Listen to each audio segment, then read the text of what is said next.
disinilah di dalam sini yang kita lihat sebelah sana Begravplatz Sepulchre. Assalamualaikum warahmatullahi wabarakatuh. Selamat datang di channel Berbagi Kisah. Kali ini kita akan menelusuri sebuah perjalanan yang akan membuka lembar sejarah yang jarang disentuh. Dalam gulungan waktu ribuan tahun, tersimpan kisah panjang tentang bagaimana tempat-tempat ibadah Kristen berubah bentuk dari gua-gua tersembunyi di bawah tanah hingga menjulang megah menjadi basilika di atas bukit-bukit kota Roma. Sebuah perjalanan yang bukan hanya arsitektur fisik, tapi juga pergulatan keyakinan, politik, dan pergeseran makna ibadah itu sendiri. Bismillah, kita mulai ceritanya.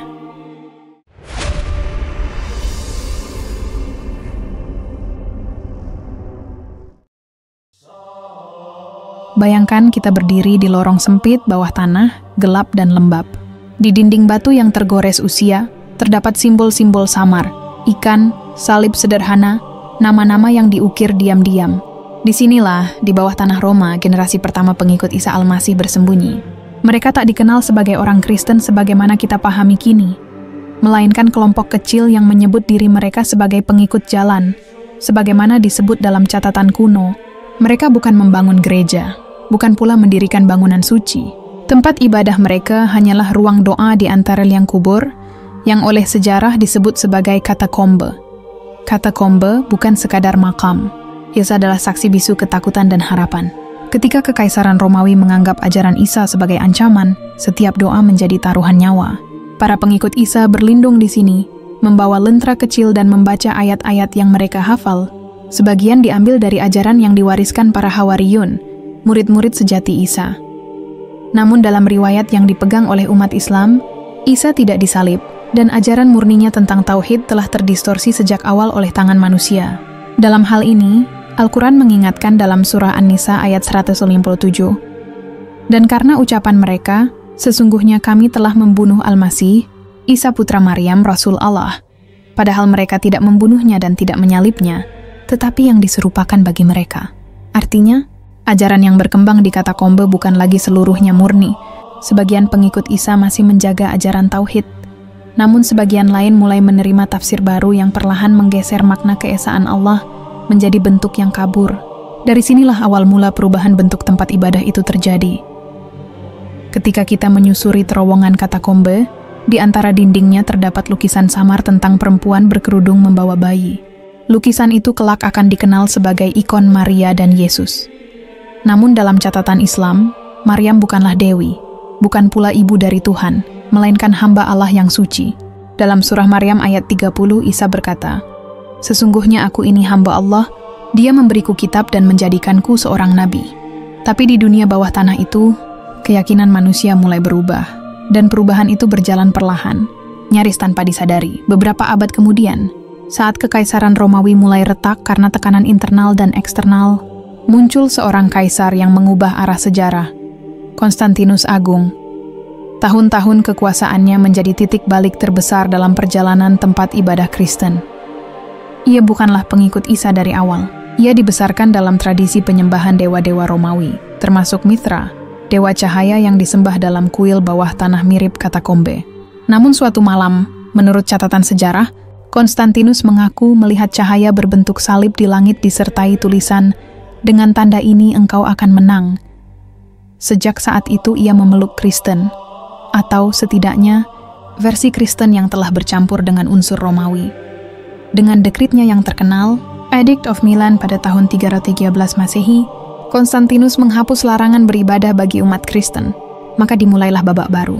Tempat ibadah yang semula tersembunyi di bawah tanah naik ke permukaan. Dari gua menuju kuil, dari kuburan menuju istana. Katakombe perlahan ditinggalkan, dan yang menggantikannya adalah bangunan megah yang disebut basilika. Namun disinilah letak kejanggalan sejarah itu. Bentuk basilika bukan berasal dari ajaran Isa atau murid-muridnya, melainkan dari arsitektur kuil Romawi kuno, tempat para kaisar memuja dewa-dewa. Denah basilika, dengan tiang-tiang tinggi dan altar di ujung, awalnya digunakan untuk pengadilan dan upacara penghormatan terhadap dewa matahari. Ketika Konstantinus mengadopsinya untuk digunakan sebagai gereja, banyak simbol pagan tetap dipertahankan. Orientasi bangunan ke arah timur, penggunaan cahaya matahari di tengah kubah, bahkan hari ibadah yang dipindahkan ke hari matahari, Sunday.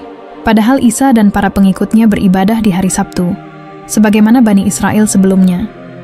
Dalam pandangan Islam, ini adalah bagian dari penyimpangan yang telah dinubuatkan. Rasulullah Muhammad bersabda, diriwayatkan oleh Imam Al-Bukhari, "Kamu akan mengikuti jalan orang-orang sebelum kamu, sejengkal demi sejengkal, sehasta demi sehasta. Hingga jika mereka masuk ke lubang biawak pun kamu akan mengikutinya." Para sahabat bertanya, "Ya Rasulullah, apakah mereka itu Yahudi dan Nasrani?"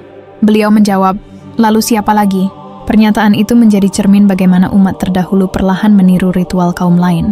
Basilika, yang seharusnya menjadi tempat mengingat Allah yang esa, justru dibangun meniru kuil penyembah dewa. Kita bisa menelusuri bagaimana bangunan-bangunan itu berkembang. Basilika pertama yang dibangun Konstantinus adalah Basilika Lateran, diikuti oleh Basilika Santo Petrus yang berdiri di atas tempat yang diyakini sebagai makam Petrus, murid Isa. Namun para sejarawan Islam mencatat bahwa klaim tersebut tidak memiliki dasar yang jelas. Tidak ada bukti arkeologis bahwa Petrus dimakamkan di sana. Justru di masa-masa itu, pemujaan terhadap relik dan peninggalan fisik mulai marak. Potongan kain, tulang, bahkan darah yang diklaim sebagai milik orang suci disimpan dan disembah. Inilah yang oleh Islam disebut sebagai bentuk gulu, berlebihan dalam memuliakan orang saleh hingga akhirnya menjurus pada syirik. Seiring waktu, basilika-basilika itu menjadi simbol kekuasaan, bukan lagi kesederhanaan ajaran Isa.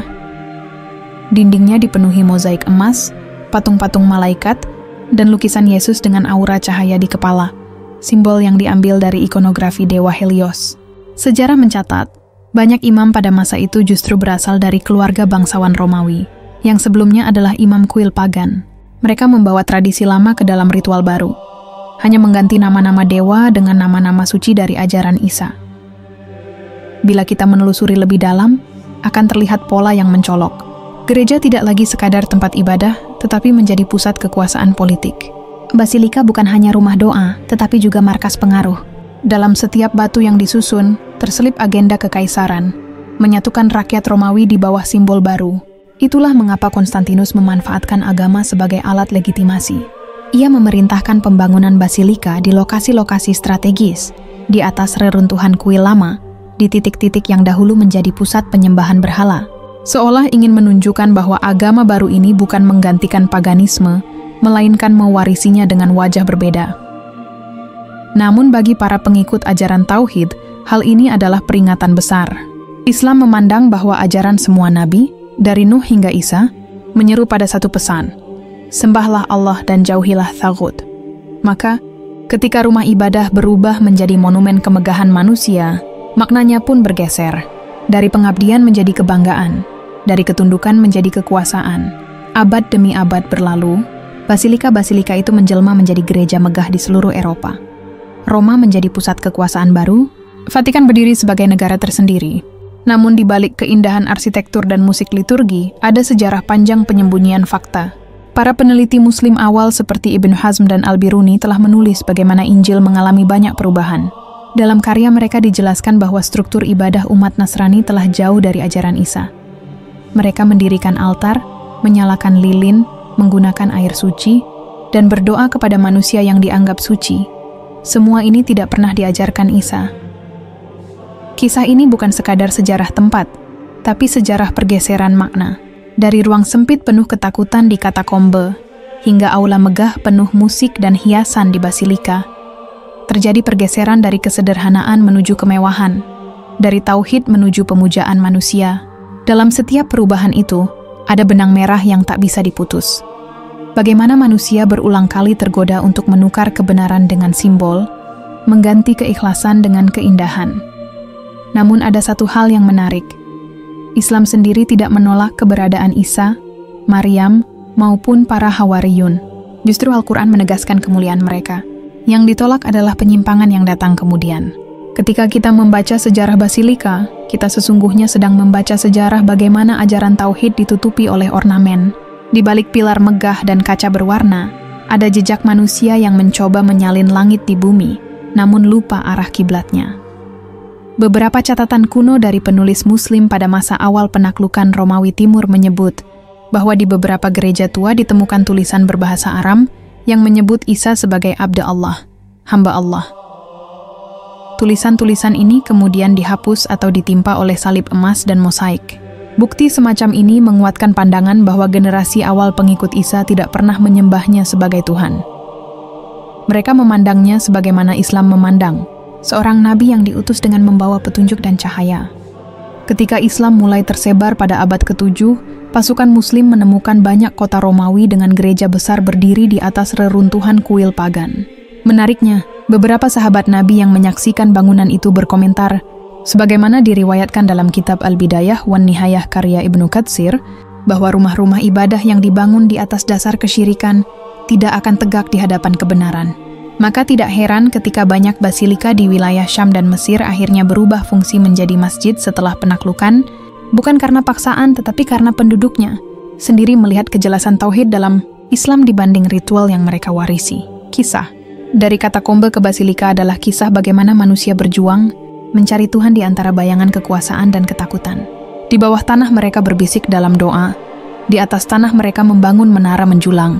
Namun Allah menegaskan dalam surah Al-Bayyinah ayat 5, padahal mereka tidak disuruh kecuali supaya menyembah Allah dengan memurnikan ketaatan kepadanya dalam menjalankan agama dengan lurus. Dan disitulah letak perbedaan paling mendasar antara sejarah tempat ibadah Kristen dan masjid dalam Islam. Masjid dibangun bukan untuk memuliakan manusia, melainkan untuk sujud kepada Allah semata.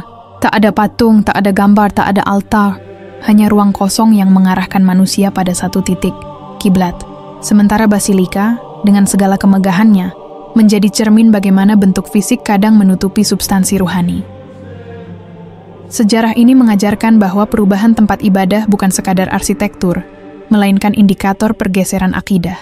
Ketika Isa diangkat oleh Allah dan ajarannya ditinggalkan oleh kaumnya, kekosongan itu diisi oleh simbol-simbol duniawi. Dari sinilah gereja lahir, bukan dari langit, tetapi dari adaptasi politik bumi. Maka, setiap kali kita menatap basilika dengan kagum pada kemegahannya, mungkin kita perlu mengingat katakombe yang gelap, tempat di mana ajaran tauhid dulu berbisik pelan sebelum akhirnya tenggelam di bawah gemuruh paduan suara dan lonceng batu.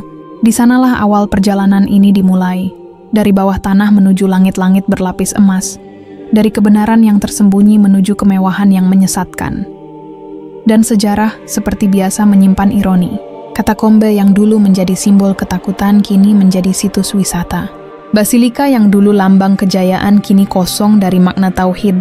Namun Al-Quran telah mengingatkan dalam surah At-Taubah ayat 31, mereka menjadikan orang-orang alimnya dan rahib-rahib mereka sebagai Tuhan selain Allah dan juga Al-Masih putra Maryam. Padahal mereka hanya disuruh menyembah Tuhan yang Esa, tidak ada Tuhan selain Dia. Inilah perjalanan panjang tempat ibadah Kristen, dari katakombe menuju basilika, dari kesunyian menuju kemegahan, dari tauhid menuju penyimpangan.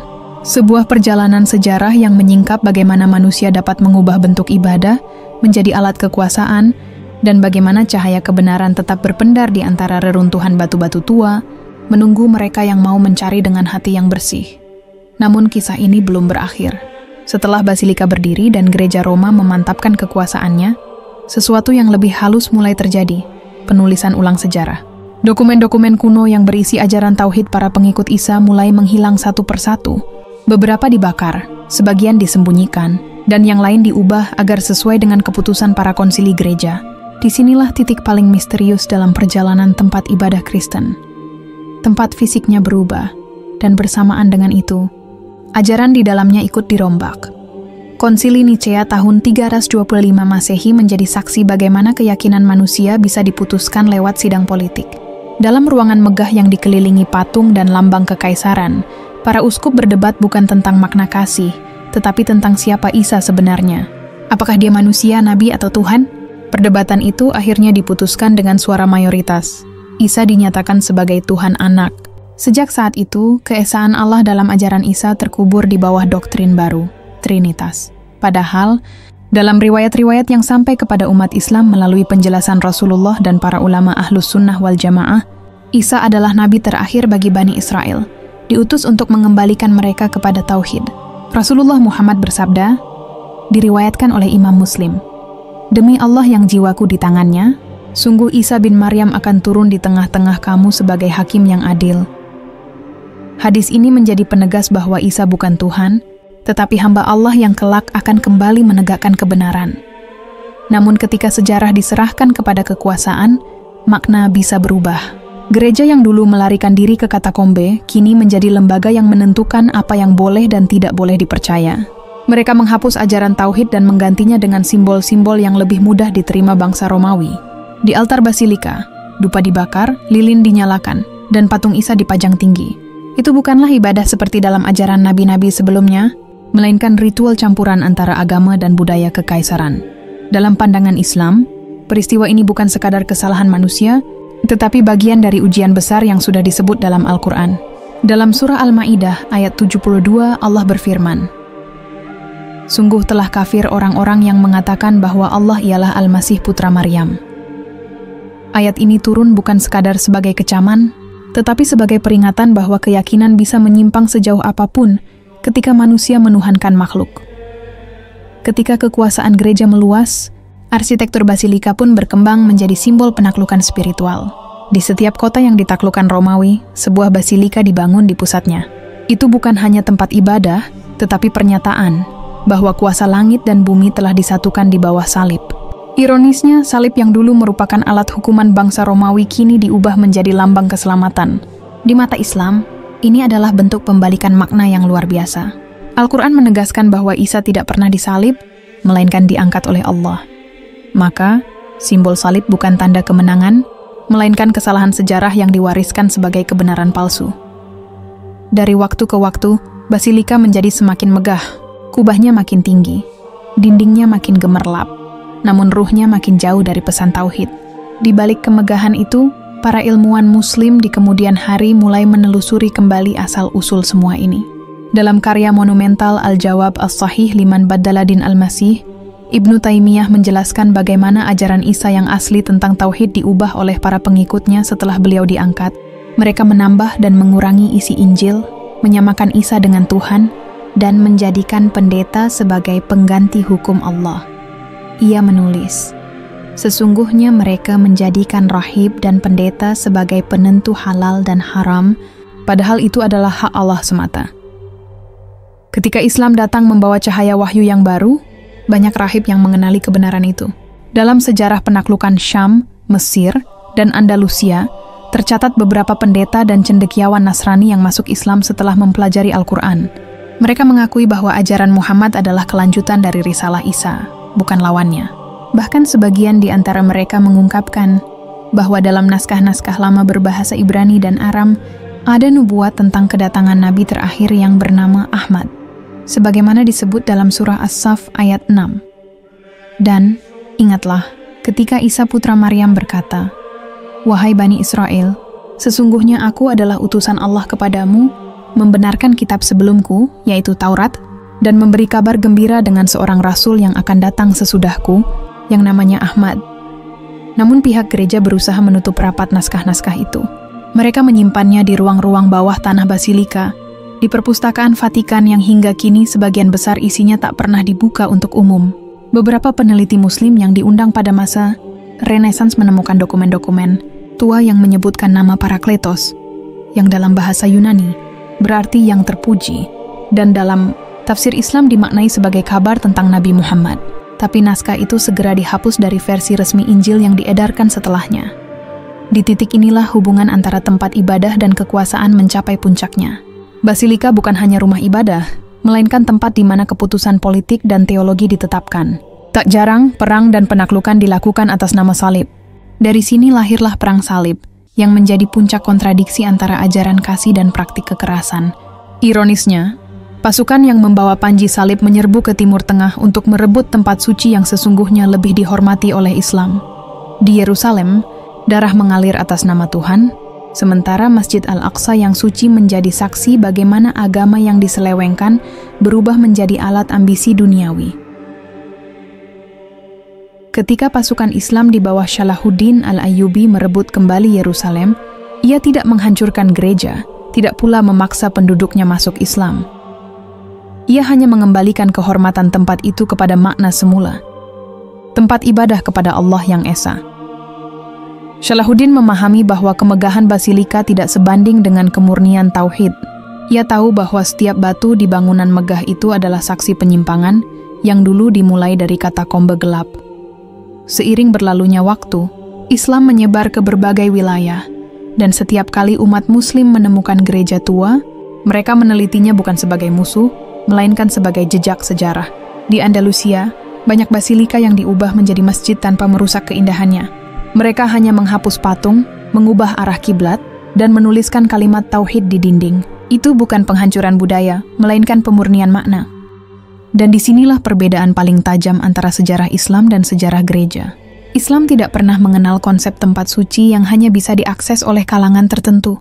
Masjid terbuka bagi siapa saja, tanpa hierarki imam besar yang mengatur akidah orang lain. Tidak ada altar, tidak ada patung, tidak ada perantara. Hanya manusia dan Tuhannya. Sementara dalam basilika, kehadiran manusia di hadapan Tuhan harus melalui pendeta, upacara, dan ritual tertentu. Inilah bentuk spiritualisasi kekuasaan yang perlahan menggantikan ketulusan ibadah dengan struktur duniawi. Namun Allah berjanji bahwa kebenaran tidak akan pernah hilang seluruhnya. Dalam setiap zaman, selalu ada sisa-sisa pengikut Isa yang masih menjaga ajaran tauhid. Al-Quran menyebut mereka dalam surah Ali Imran ayat 113. Di antara ahli kitab itu ada golongan yang berdiri tegak, mereka membaca ayat-ayat Allah di malam hari, sedang mereka juga bersujud. Golongan ini, meskipun kecil, tetap ada hingga datangnya Nabi Muhammad dan menerima Islam sebagai kelanjutan risalah mereka. Ketika kita menatap basilika yang kini menjadi destinasi wisata, mungkin sulit membayangkan bahwa di tempat-tempat inilah dulu kebenaran sempat bersembunyi. Lorong bawah tanah yang dulu penuh rahasia kini menjadi museum.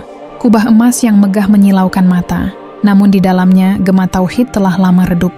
Dalam riwayat sahih disebutkan bahwa Rasulullah bersabda, "Tidak akan tegak kiamat hingga kaumku mengikuti umat terdahulu sejengkal demi sejengkal." Hadis ini bukan hanya peringatan moral, tapi juga peringatan sejarah, bahwa perjalanan dari katakombe ke basilika adalah cermin bagi semua umat. Ketika kesederhanaan diganti kemewahan, ketika tauhid diganti simbol, ketika ibadah menjadi ritual tanpa makna, maka sejarah pun berulang. Kini, setelah berabad-abad, sisa-sisa katakombe masih bisa ditemukan di bawah kota Roma. Para arkeolog menggali dan menemukan lukisan-lukisan tua, tulisan kuno, dan ruang doa kecil yang penuh debu. Di antara semuanya, masih ada simbol ikan, simbol pertama para pengikut Isa. Ikan itu bukan lambang Trinitas, bukan pula dewa, melainkan isyarat rahasia untuk saling mengenal di masa penganiayaan. Ia menjadi pengingat bahwa ajaran Isa dulu dimulai dalam kesunyian dan ketulusan, bukan di bawah kubah emas, melainkan di kegelapan yang diterangi cahaya iman. Dan mungkin, di sanalah pesan paling dalam dari seluruh perjalanan ini, bahwa cahaya kebenaran tidak pernah lahir dari kemegahan bangunan, tetapi dari hati yang tunduk kepada Allah. Tempat ibadah hanyalah wadah, sementara tauhid adalah ruh yang menghidupinya. Ketika wadah mengkhianati ruh, maka ia hanya menjadi monumen tanpa makna. Di antara debu dan reruntuhan sejarah, satu garis merah tetap terlihat jelas.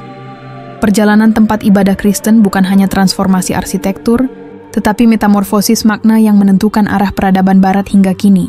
Dari katakombe yang sempit menuju basilika yang menjulang, manusia menyaksikan perubahan paling besar dalam sejarah spiritual dunia.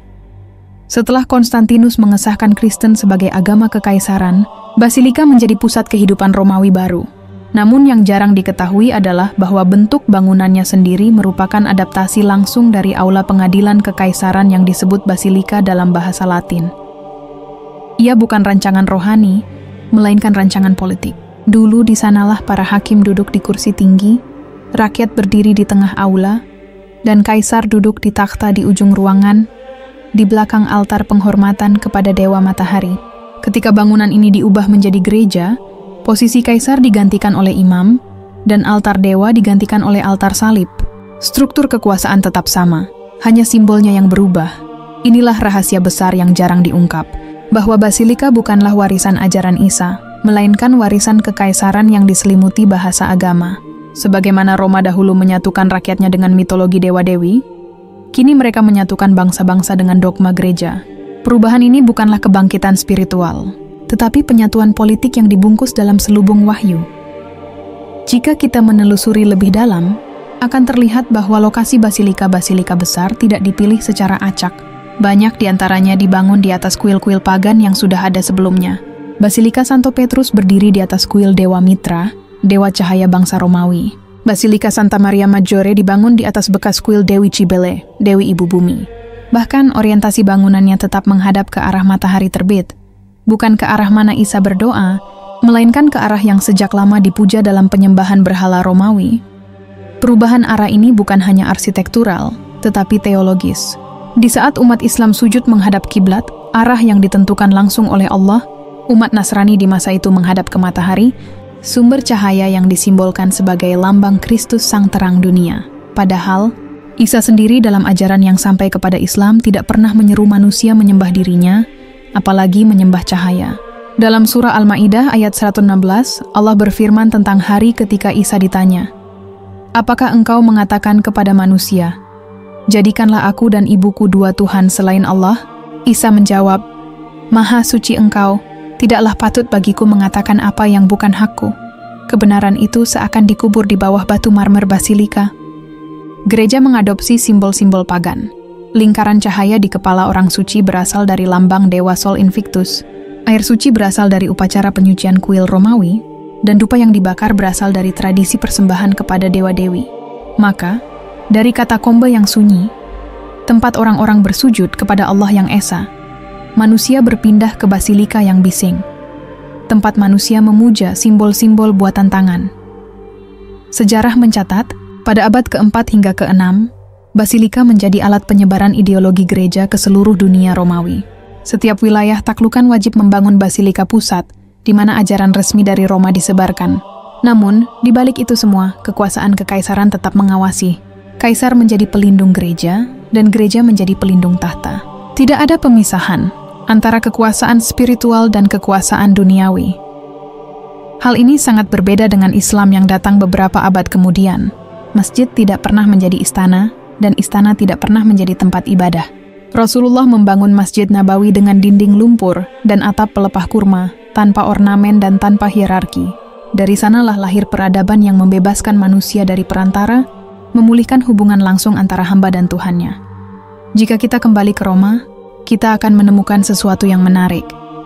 Banyak basilika awal memiliki ruang bawah tanah yang masih mempertahankan bentuk katakombe. Seolah-olah sejarah tidak ingin melepaskan akar aslinya. Di ruang bawah tanah itu, masih ada makam-makam kuno dan ruang doa kecil yang dulu menjadi tempat para pengikut Isa bersembunyi. Tapi kini, ruang itu hanya menjadi situs wisata. Doa-doa yang dulu bergetar di dinding batu itu, kini tergantikan oleh langkah kaki para turis dan suara pemandu yang menjelaskan legenda suci dengan nada hafalan. Di antara semua basilika, satu yang paling menarik perhatian dunia adalah Basilika Santo Petrus di Vatikan. Ia disebut sebagai pusat gereja Katolik sedunia, tempat paus memimpin doa, dan lambang persatuan umat Nasrani. Tapi jika ditelusuri lebih jauh, arsitektur basilika itu memiliki bentuk yang identik dengan kuil dewa Jupiter. Kubah besar di tengah, tiang-tiang Korintus yang menjulang, dan altar utama di bawah kubah yang menghadap timur. Bahkan simbol kunci dan takhta yang digunakan sebagai lambang kepausan berasal dari atribut dewa Janus, dewa penjaga gerbang dalam mitologi Romawi. Fakta-fakta seperti ini tidak banyak diungkap dalam sejarah umum. Namun catatan arkeologi dan penelitian modern membenarkan bahwa transisi dari katakombe ke basilika bukan sekadar perubahan bentuk bangunan, tetapi penyatuan antara iman dan mitologi, antara wahyu dan politik. Dan dalam pandangan Islam, disinilah titik paling berbahaya. Ketika agama diambil alih oleh kekuasaan dan tempat ibadah dijadikan panggung legitimasi duniawi. Al-Quran menggambarkan kondisi ini dalam surah Al-Baqarah ayat 79. Maka celakalah orang-orang yang menulis kitab dengan tangan mereka sendiri, lalu dikatakan, "Ini dari Allah," untuk memperoleh keuntungan yang sedikit. Ayat ini tidak hanya mengkritik pemalsuan teks, tetapi juga pemalsuan makna dan simbol. Basilika adalah bentuk visual dari ayat itu, bangunan megah yang menyembunyikan penyimpangan di balik kemegahannya. Dalam banyak riwayat sahih disebutkan bahwa umat Isa yang sejati akan tetap ada hingga akhir zaman, namun jumlah mereka sedikit. Mereka disebut Al-Hawariyun, orang-orang yang mengikuti Isa tanpa menyekutukan Allah. Dalam catatan sejarah Islam, Beberapa di antara keturunan mereka akhirnya bergabung dengan Islam setelah mengenali bahwa pesan Nabi Muhammad identik dengan ajaran Isa yang mereka warisi secara tersembunyi. Ini menjadi bukti bahwa kebenaran tidak pernah lenyap sepenuhnya. Ia hanya tertimbun di bawah lapisan sejarah dan kebohongan yang disusun oleh tangan manusia. Perjalanan dari katakombe ke basilika adalah cermin dari perjalanan manusia itu sendiri. Dari kesederhanaan menuju kemewahan, dari kebenaran menuju simbolisme, dari penyembahan Allah menuju penyembahan bentuk. Setiap lapisan cat di dinding basilika adalah jejak kompromi antara iman dan dunia. Dan setiap kubah yang dibangun menjulang ke langit adalah tanda betapa manusia selalu ingin mendekat kepada Tuhan, tetapi sering tersesat dalam caranya.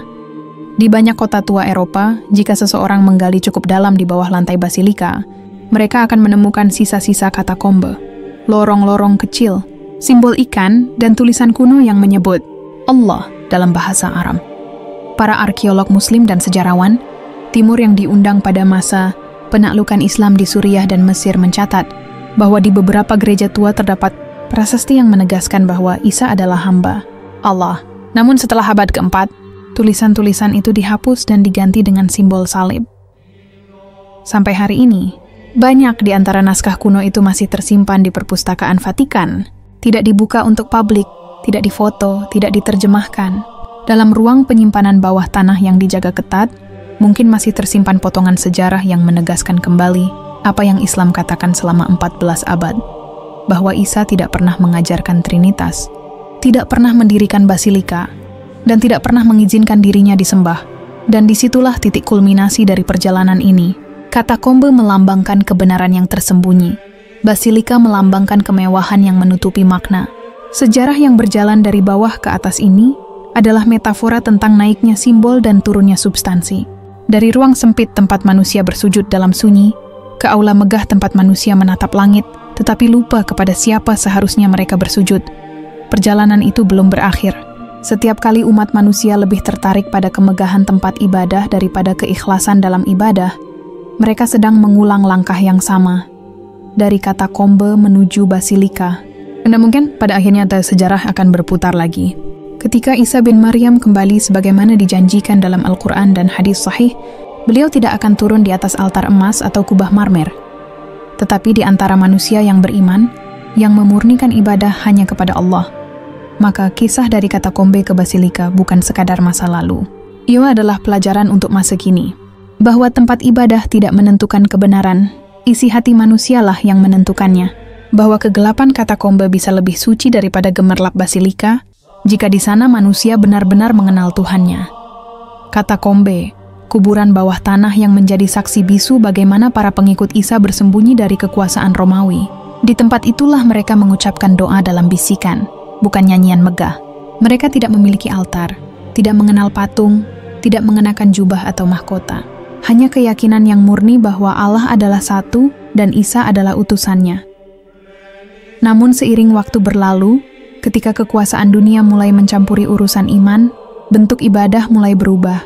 Setelah Kaisar Konstantinus mengumumkan Edik Milan pada tahun 313 Masehi, kekristenan berubah dari agama yang dikejar menjadi agama yang dijaga.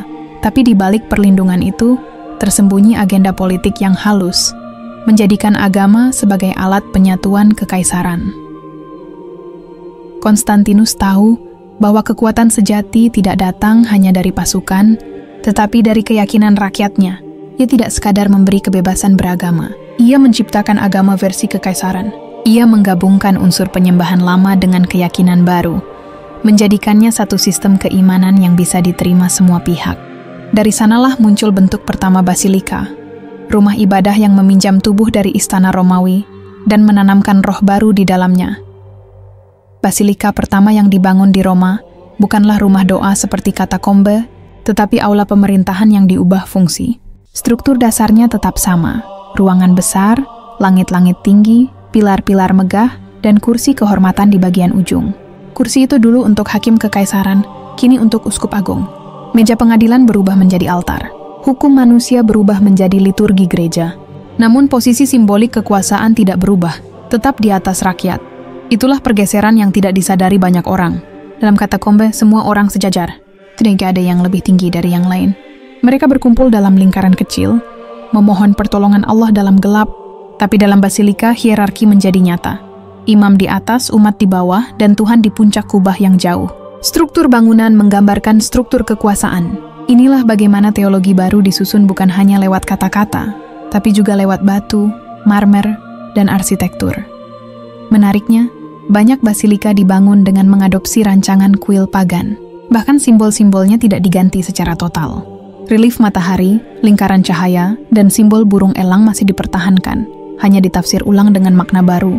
Misalnya, elang Romawi, lambang kekuatan dewa langit, diubah menjadi simbol kebangkitan Kristus.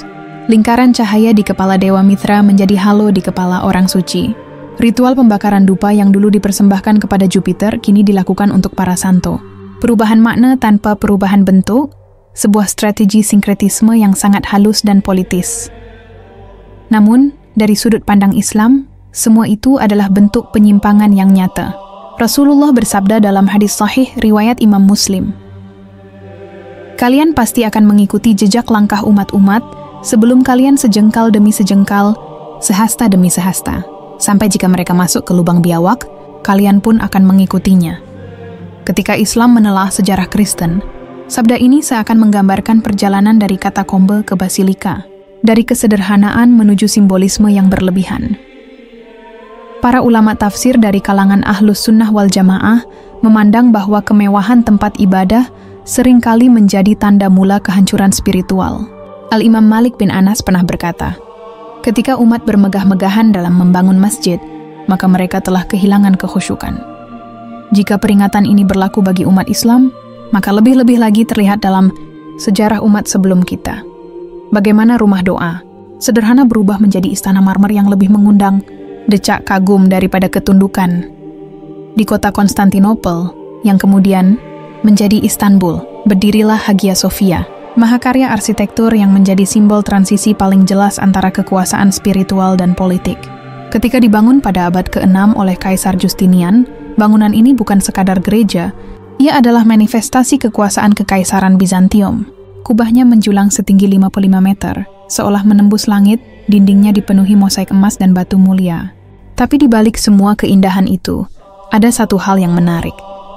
Orientasi bangunannya tetap menghadap ke timur, ke arah matahari terbit, bukan ke arah Baitul Maqdis atau tempat Isa diangkat.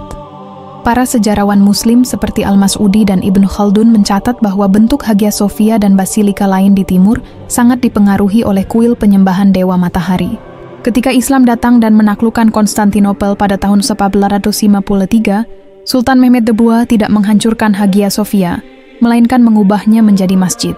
Ia tidak menjadikannya simbol kemenangan semata, tetapi juga simbol pemurnian, mengembalikan rumah ibadah itu kepada fungsi sejatinya, tempat sujud kepada Allah semata. Semua mosaik yang menggambarkan makhluk hidup ditutup, semua simbol pagan dihapus, dan kaligrafi tauhid ditempatkan di puncak kubah. Dari sinilah muncul kontras yang mencolok. Basilika mewakili perjalanan ke arah kebesaran duniawi, sedangkan masjid mewakili kembali ke kesederhanaan ilahi. Dalam Islam, keindahan tidak ditunjukkan lewat kemewahan, tetapi lewat keseimbangan dan kesucian niat. Masjid Nabawi tidak memiliki ornamen emas, tapi di sanalah hadir Rasulullah, manusia termulia yang pernah menginjak bumi. Sementara di barat, basilika-basilika terus bertumbuh megah. Basilika Santo Petrus di Roma menjadi simbol supremasi paus dan pusat kekuasaan gereja. Proses pembangunannya sendiri menyimpan ironi besar. Untuk mendanai kemegahan bangunan itu, gereja menjual indulgensi, surat pengampunan dosa, kepada rakyat. Dari sinilah muncul perlawanan yang kemudian melahirkan reformasi gereja oleh Martin Luther. Artinya, dari satu basilika lahirlah pula perpecahan besar dalam tubuh umat Nasrani. Tempat ibadah yang seharusnya menjadi sumber kedamaian justru menjadi pemicu konflik teologis dan politik. Jika dilihat lebih dalam, perjalanan dari katakombe ke basilika menggambarkan bagaimana tempat ibadah menjadi cermin perubahan spiritual umat manusia. Katakombe mewakili fase iman yang murni, penuh ketakutan tapi tulus. Basilika mewakili fase iman yang dilembagakan, aman tapi syarat kepentingan. Di sanalah muncul hierarki rohani, paus, kardinal, uskup, imam, dan akhirnya umat biasa. Tidak lagi ada kesetaraan di hadapan Tuhan sebagaimana dahulu di katakombe. Dan di titik ini, muncul pertanyaan besar. Apakah kemegahan memang menjadi ukuran kebenaran? Dalam pandangan Islam jawabannya tegas, tidak. Allah berfirman dalam surah Al-Hajj ayat 40. Sesungguhnya Allah pasti menolong orang yang menolong agamanya. Sesungguhnya Allah Maha Kuat lagi Maha Perkasa. Mereka adalah orang-orang yang jika kami beri kekuasaan di muka bumi, mereka mendirikan salat, menunaikan zakat, menyuruh kepada yang ma'ruf, dan mencegah dari yang mungkar. Tidak disebutkan bahwa mereka membangun bangunan besar atau mengangkat imam dengan pakaian indah, yang disebut hanyalah amal dan ibadah. Namun di Basilika, ukuran ibadah mulai bergeser. Dari ketundukan menuju keindahan. Dari ketaatan menuju kemegahan. Setiap ukiran dan mozaik seolah berbicara, lihatlah kemuliaan Tuhan, tapi di saat yang sama menunjukkan kemuliaan manusia yang membangunnya. Di sinilah dia sejarah bergeser dari ibadah kepada pencitraan, spiritual. Para peneliti Islam modern seperti Dr. Raghib As-Sirjani dan Muhammad Hamidullah menyoroti bahwa perjalanan ini sejatinya menggambarkan proses penggantian ruh kenabian dengan roh kekuasaan.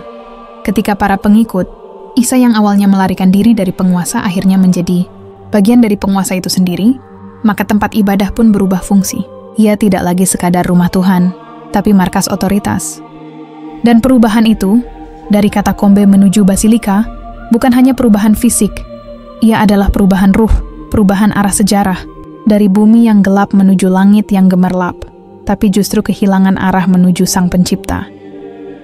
Setelah Roma jatuh ke tangan suku-suku barbar pada abad ke-5, Basilika kehilangan pelindung utamanya, kekaisaran. Namun anehnya, di saat kekuasaan politik Romawi runtuh, kekuasaan gereja justru tumbuh. Paus di Roma menjadi penerus simbolik kekaisaran yang hilang. Ia mengenakan jubah putih, duduk di kursi emas, dan memegang tongkat gembala, tanda otoritas spiritual sekaligus duniawi.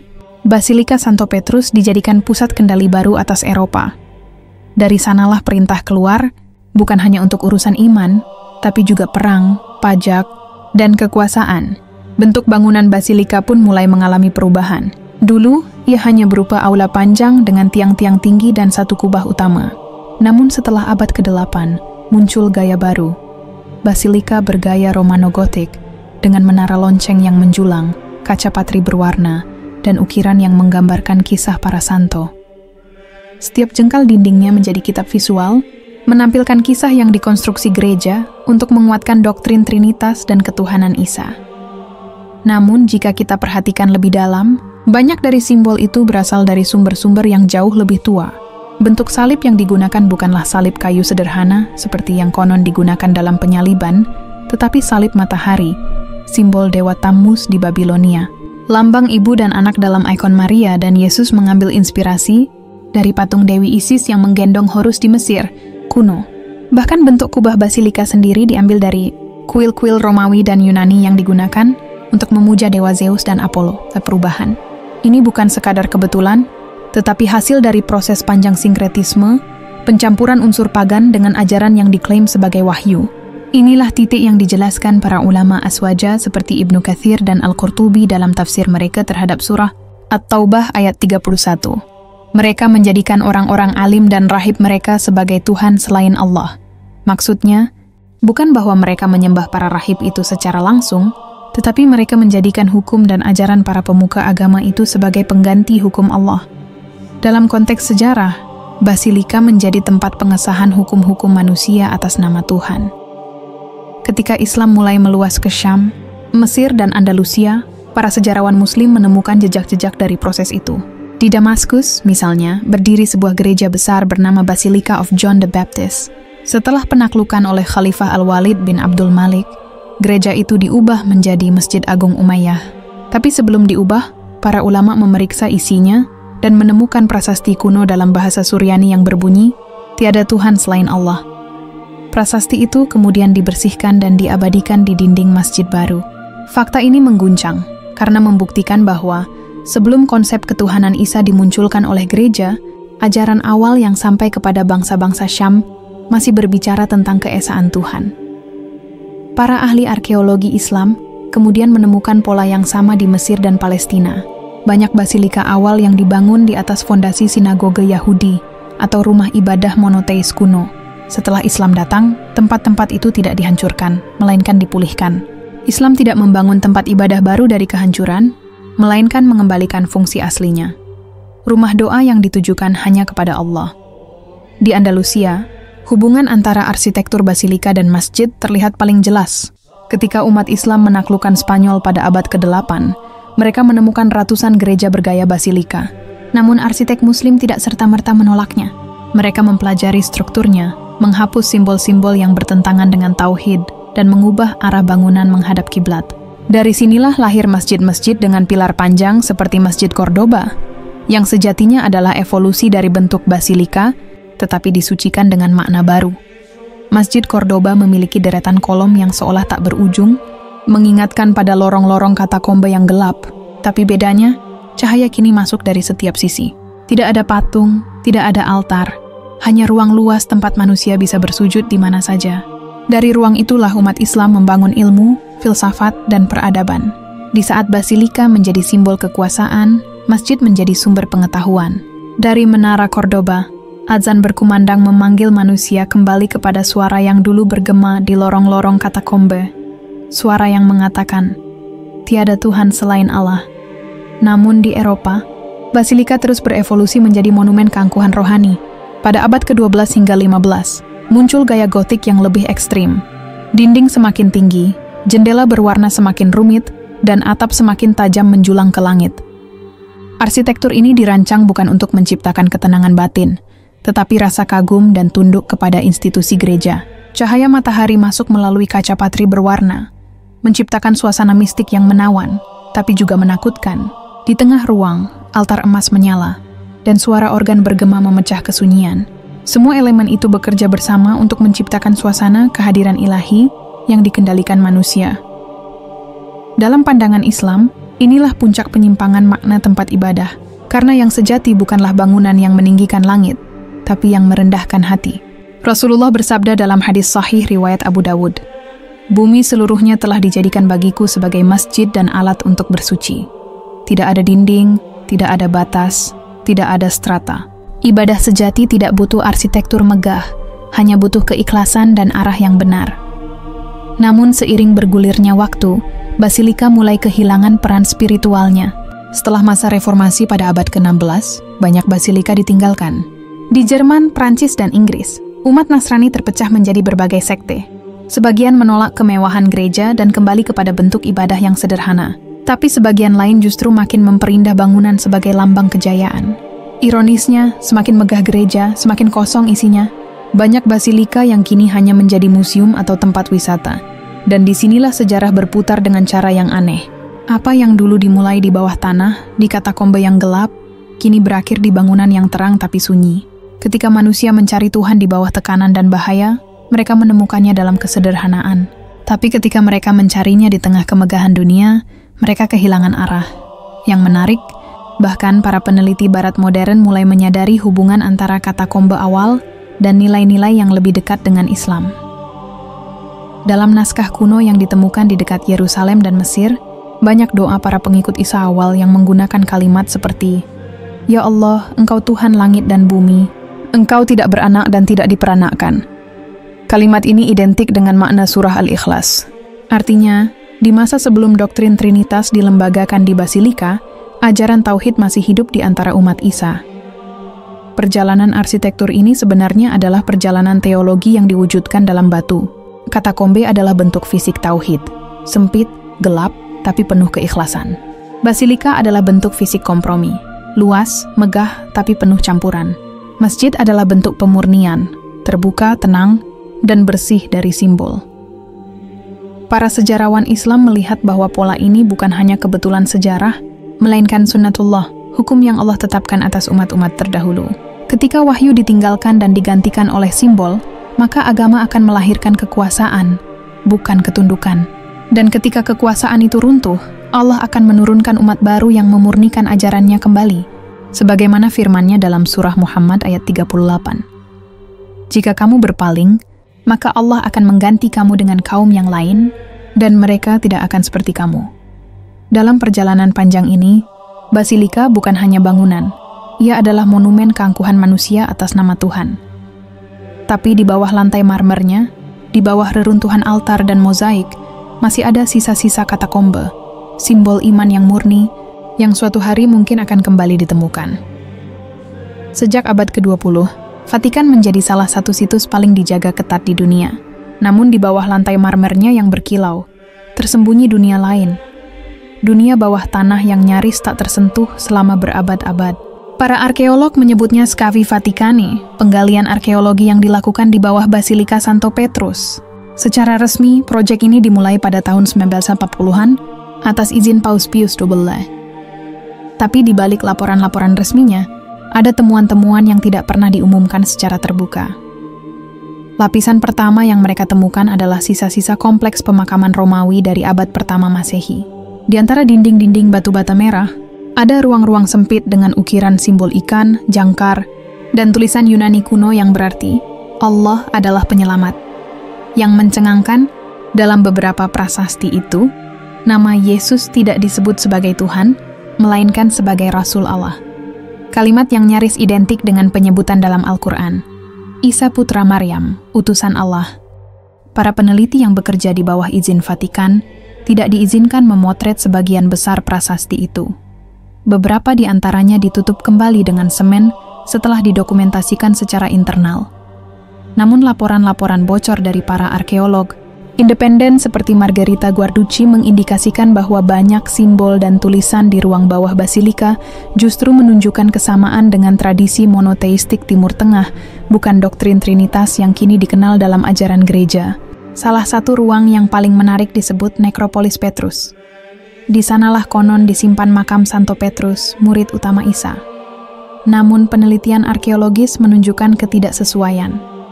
Tulisan di dindingnya tidak menyebut nama Petrus, dan tulang belulang yang ditemukan bukan dari seorang nelayan Galilea abad pertama, melainkan dari beberapa individu berbeda yang dikubur di waktu berlainan. Fakta ini menimbulkan pertanyaan besar. Apakah basilika terbesar di dunia ini benar-benar berdiri di atas makam tokoh yang mereka agungkan, atau di atas rekonstruksi simbolik yang diciptakan untuk legitimasi kekuasaan gereja? Penemuan serupa juga terjadi di bawah kota Roma lainnya. Di Katakombe Domitilla misalnya, ditemukan ruang doa kecil dengan inskripsi Aram yang berbunyi, "Berkah bagi hamba Allah Isa." Tidak ada simbol salib, tidak ada tanda Trinitas, hanya lambang ikan dan kalimat pujian kepada Allah. Peneliti Islam kontemporer seperti Dr. Raghib As-Sirjani dan Dr. Sami Amiri menafsirkan bahwa katakombe semacam ini menunjukkan sisa-sisa ajaran tauhid yang bertahan di antara komunitas kecil pengikut Isa yang sejati sebelum diserap oleh gereja kekaisaran. Namun, mengapa bukti-bukti semacam ini tidak pernah dimasukkan dalam sejarah resmi? Jawabannya ada pada politik kekuasaan. Setelah Konsili Nicea tahun 325 Masehi, doktrin resmi gereja ditetapkan. Isa adalah Tuhan, dan siapapun yang menolak dianggap sesat. Semua catatan, kitab, dan tulisan yang tidak sejalan dengan keputusan itu dibakar. Sementara naskah-naskah yang menyebut Isa sebagai hamba Allah disembunyikan. Ketika Vatikan berdiri berabad-abad kemudian, sisa-sisa sejarah itu terkubur secara harfiah di bawah bangunan megah yang dibangun untuk melanggengkan narasi resmi. Para ahli Islam melihat hal ini sebagai bukti nyata dari ayat dalam surah Al-Baqarah ayat 42. Dan janganlah kamu campur adukkan kebenaran dengan kebatilan, dan janganlah kamu sembunyikan kebenaran padahal kamu mengetahuinya. Di bawah basilika yang dipuja sebagai pusat agama dunia, tersembunyi kebenaran yang telah dicampur adukan, lapisan demi lapisan sejarah yang disemen dengan narasi gereja. Lebih jauh lagi, penemuan di Mesir dan Palestina memperkuat pola yang sama. Pada tahun 1945, di Nag Hammadi, Mesir, ditemukan koleksi manuskrip kuno yang dikenal sebagai Codex Nag Hammadi. Sebagian teks di dalamnya menyebut Isa bukan sebagai Tuhan, tetapi sebagai pembawa wahyu dari Allah yang Esa. Teks ini sangat mirip dengan ajaran tauhid yang dikenal dalam Islam, namun gereja menolaknya dan menyebutnya gnostik atau sesat. Padahal, beberapa ahli bahasa Suryani menemukan bahwa istilah gnostik yang digunakan di Barat sebenarnya merujuk pada pengetahuan akan Tuhan yang murni. Bukti lain datang dari Laut Mati, ketika ditemukan Dead Sea Scrolls atau gulungan Laut Mati. Naskah-naskah ini berasal dari komunitas Essene, sebuah sekte Yahudi monoteis yang hidup di masa Isa. Dalam gulungan itu tertulis nubuat tentang seorang nabi akhir zaman yang akan datang dari bangsa Arab, membawa cahaya hukum yang baru. Beberapa kalimatnya menggambarkan dengan sangat dekat sifat dan misi Nabi Muhammad. Fakta-fakta ini, meski diakui oleh para peneliti, tetap tidak dijadikan bagian dari narasi keagamaan resmi. Kita kembali ke Basilika, bangunan yang menjadi simbol tertinggi kekuasaan gereja. Dari atas tanah, ia tampak sebagai monumen kemuliaan. Tapi dari bawah tanah, ia tampak sebagai makam sejarah yang disembunyikan. Lapisan demi lapisan arkeologi itu seperti metafora dari lapisan makna yang dikubur oleh waktu. Salah satu peneliti arkeologi Kristen, Antonio Ferrua, dalam catatannya, yang tidak pernah dipublikasikan secara luas, menulis bahwa di antara temuan di bawah Basilika Santo Petrus, terdapat ruangan yang dindingnya dihiasi kalimat Yunani Theos Heis. Artinya, Tuhan adalah satu. Kalimat itu sangat sederhana, tapi penuh makna. Ia menjadi saksi bahwa sebelum simbol Trinitas dilembagakan, di jantung Roma pernah hidup keyakinan kepada Tuhan yang Esa. Menariknya, para ulama Islam dari masa ke masa telah menyinggung tentang hal ini jauh sebelum arkeologi modern menemukan buktinya. Al-Imam Ibnu Hazm dalam kitab Al-Fisal fi al-Milal wal Ahwa wan Nihal menulis bahwa ajaran Isa asli adalah ajaran tauhid murni. Ia berkata, sesungguhnya Isa tidak pernah menyeru manusia kecuali kepada Allah semata, dan bahwa dia hanyalah hamba dan rasulnya, maka barang siapa menuhankannya, sungguh dia telah mengikuti hawa nafsu, bukan kebenaran.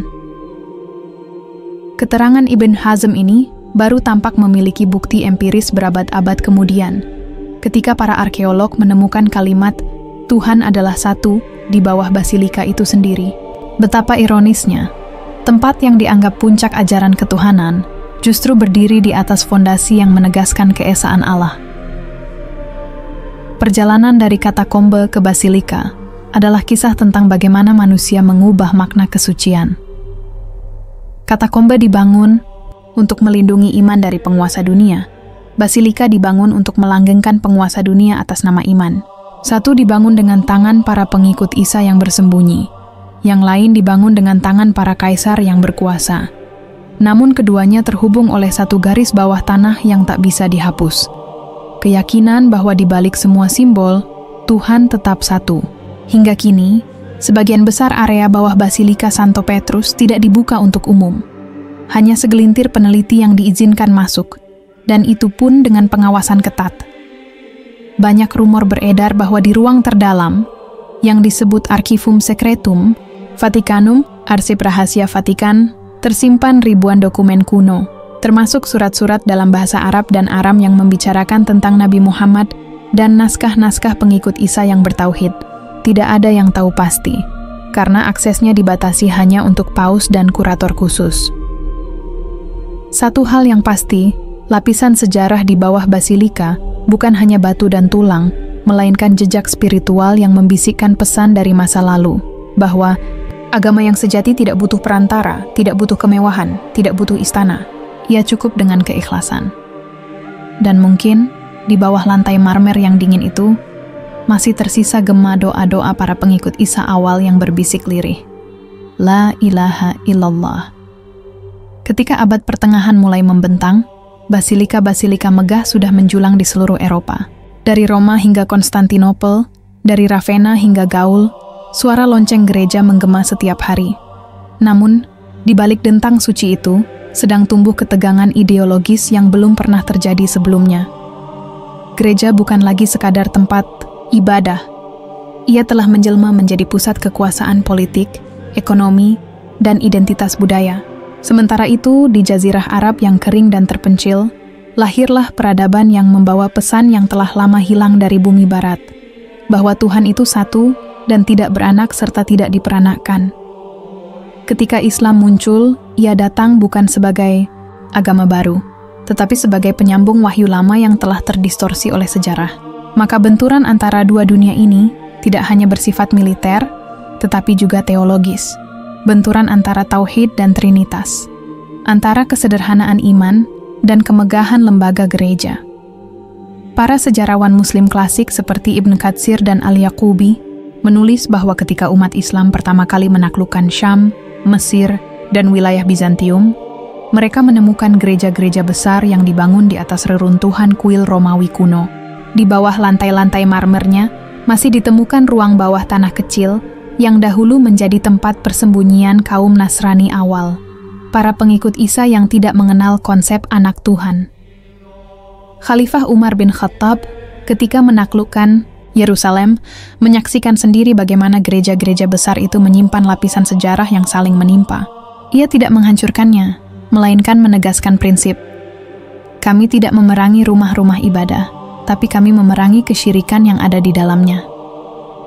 Di titik ini, perjalanan tempat ibadah Kristen mengalami perubahan fungsi yang dramatis. Basilika yang dahulu menjadi simbol kejayaan spiritual berubah menjadi simbol dominasi kekuasaan. Banyak basilika dibangun bukan di atas dasar wahyu, melainkan atas dasar kemenangan militer. Setiap wilayah yang ditaklukkan Kekaisaran Romawi Timur selalu dihadiahi sebuah basilika baru. Dengan kata lain, tempat ibadah menjadi instrumen propaganda iman dan politik. Dan ketika Islam mulai berkembang pesat di Timur Tengah, gereja-gereja besar di Barat mulai mengubah perannya lagi. Kali ini sebagai benteng ideologis untuk menghadapi agama baru dari Timur yang disebut mereka sebagai heresi, penyimpangan. Padahal, jika ditelusuri dengan jujur, ajaran Islam justru mendekati ajaran Isa yang asli, jauh sebelum diselewengkan oleh tangan-tangan kekuasaan. Fakta ini bisa dilihat dari reaksi gereja terhadap Islam di awal kemunculannya. Ketika surat Nabi Muhammad dikirim kepada Kaisar Heraklius di Bizantium, bunyinya sederhana namun tegas. Masuklah ke dalam Islam, maka engkau akan selamat. Menurut riwayat sahih dalam Sahih Al-Bukhari, Heraklius tidak menolak secara spontan. Ia bahkan memerintahkan agar orang-orang Arab yang mengenal Nabi Muhammad dibawa menghadap. Setelah mendengar kesaksian Abu Sufyan tentang kejujuran dan akhlak Rasulullah, Heraklius berkata, "Jika apa yang engkau katakan benar, maka dia memang seorang nabi." Tetapi Heraklius tidak berani memeluk Islam karena takut kehilangan tahtanya. Maka, wahyu yang datang lewat surat itu tidak pernah disampaikan kepada umatnya, melainkan disembunyikan di dalam istana. Dari sinilah, ketegangan antara Islam dan gereja mulai tumbuh. Gereja menyadari bahwa ajaran Islam bukan sekadar ancaman politik, tetapi ancaman terhadap doktrin dasar mereka sendiri. Islam menolak konsep ketuhanan Isa, menolak salib sebagai lambang keselamatan, dan menolak lembaga gereja sebagai perantara antara manusia dan Tuhan. Semua yang menjadi fondasi basilika, altar, sakramen, imam, dan kepausan tidak memiliki tempat dalam Islam. Maka gereja harus melawan, bukan hanya dengan pedang, tetapi juga dengan narasi. Narasi inilah yang kemudian melahirkan salah satu bab tergelap dalam sejarah Eropa, Perang Salib. Dari mimbar-mimbar basilika, para paus menyerukan jihad versi mereka, krusada, untuk merebut Yerusalem dari tangan kaum muslim. Ironisnya, basilika yang dulu dibangun di atas reruntuhan katakombe, simbol pengorbanan dan kesederhanaan, kini menjadi markas perang yang penuh darah. Paus Urbanus II, dalam khotbahnya di Basilika Clermont pada tahun 1095, menyerukan perang suci dengan kalimat yang mengguncang, Tuhan menghendaki, Deus vult. Ribuan orang bangkit, berangkat ke timur dengan salib di dada dan pedang di tangan. Mereka percaya bahwa membunuh orang Islam adalah jalan menuju surga, padahal kitab suci mereka sendiri memerintahkan kasih. Tapi di tangan politik gereja, kasih berubah menjadi alat untuk menaklukkan. Basilika-basilika Eropa berubah menjadi pusat perekrutan pasukan dan penyimpanan senjata. Di Roma, lonceng gereja berdentang bukan untuk memanggil doa, tetapi untuk memanggil perang.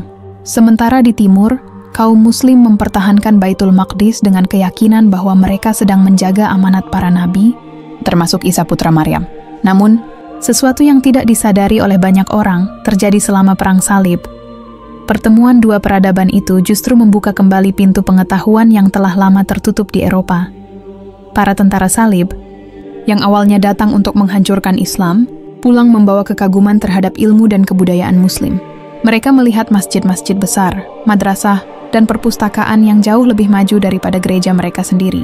Disinilah benih kebangkitan intelektual Eropa Renaissance mulai tumbuh.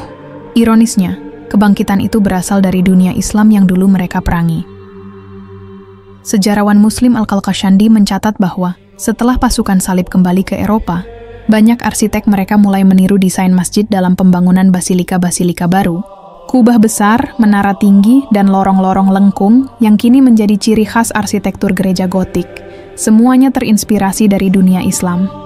Dengan kata lain, perjalanan dari katakombe ke basilika ternyata tidak berhenti di Roma, tapi berlanjut sampai ke Damaskus dan Kairo, lalu kembali ke barat dalam bentuk yang telah berubah. Namun gereja tidak ingin mengakui hal ini secara terbuka. Mereka menyembunyikan jejak pengaruh Islam dalam seni dan arsitektur mereka. Sama seperti mereka pernah menyembunyikan jejak monoteisme di bawah basilika. Bahkan dalam seni-seni mereka, sosok Isa selalu digambarkan berbeda dari kenyataan. Berambut pirang, bermata biru, mengenakan jubah kekaisaran Romawi. Padahal sejarah menunjukkan bahwa Isa adalah seorang lelaki Yahudi Timur Tengah, berkulit sawo matang, dan berbicara dalam bahasa Aram. Penggambaran baru itu adalah bagian dari propaganda visual gereja, cara halus untuk memisahkan akar ajaran Isa dari akar semitiknya dan menjadikannya simbol kekuasaan Eropa. Dan ketika Islam datang dengan wajah yang juga semitik, dengan bahasa yang serumpun, dan ajaran yang menegaskan tauhid, gereja melihatnya sebagai ancaman terhadap citra yang mereka bangun selama berabad-abad. Maka dimulailah perang panjang antara simbol dan substansi, antara keindahan bangunan dan kebenaran wahyu, antara basilika yang megah dan pesan katakombe yang sederhana. Tuhan adalah satu. Hingga kini, jejak pertentangan itu masih terlihat. Di setiap basilika besar, dari Roma hingga Paris, dari London hingga Washington, selalu ada unsur arsitektur yang berakar pada timur, pada dunia Islam yang dulu mereka lawan. Dan di balik semua kemegahan itu, tetap berdiri pertanyaan yang tak pernah terjawab. Apakah gereja benar-benar tempat menyembah Tuhan, atau hanya cermin sejarah yang memantulkan bayangan kekuasaan manusia atas nama Tuhan? Setelah perang salib gagal mencapai tujuannya, Eropa menyadari satu hal penting. Kekuatan dunia Islam tidak bisa dihancurkan dengan pedang. Maka mereka mengganti strategi. Dari basilika-basilika yang dulu menjadi markas perang rohani, muncul rencana baru yang lebih halus tapi jauh lebih berbahaya. Misi penyebaran ajaran dengan dalih peradaban dan kemanusiaan. Gereja mulai menata kembali kekuasaannya, bukan lagi lewat pasukan, tapi lewat pendidikan, diplomasi, dan kolonialisme.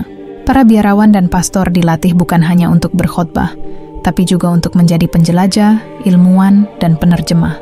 Mereka dikirim ke timur dengan misi ganda, membawa cahaya Injil dan mengumpulkan informasi tentang dunia Islam. Di balik wajah ramah para misionaris, tersembunyi catatan-catatan rahasia tentang bahasa Arab, tafsir Al-Quran, dan kebiasaan umat Muslim. Semua ini kemudian dikirim ke pusat-pusat riset di Eropa, terutama ke Roma dan Vatikan. Dari sinilah lahir apa yang kemudian dikenal sebagai Orientalisme, sebuah proyek besar yang pada permukaannya tampak ilmiah, tapi di baliknya mengandung tujuan ideologis, memahami dunia Islam untuk menguasainya. Para Orientalis mempelajari Al-Quran, hadits, dan sejarah Nabi bukan untuk mengenal kebenaran, tetapi untuk mencari titik lemah yang bisa digunakan untuk meruntuhkan keyakinan umat. Sementara itu, di dalam basilika dan universitas gereja, disusun konsep besar tentang peradaban Kristen global. Dokumen-dokumen yang masih disimpan di Vatikan hingga kini menunjukkan bahwa sejak abad ke-15, gereja telah berperan penting dalam merancang ekspansi kolonial Eropa.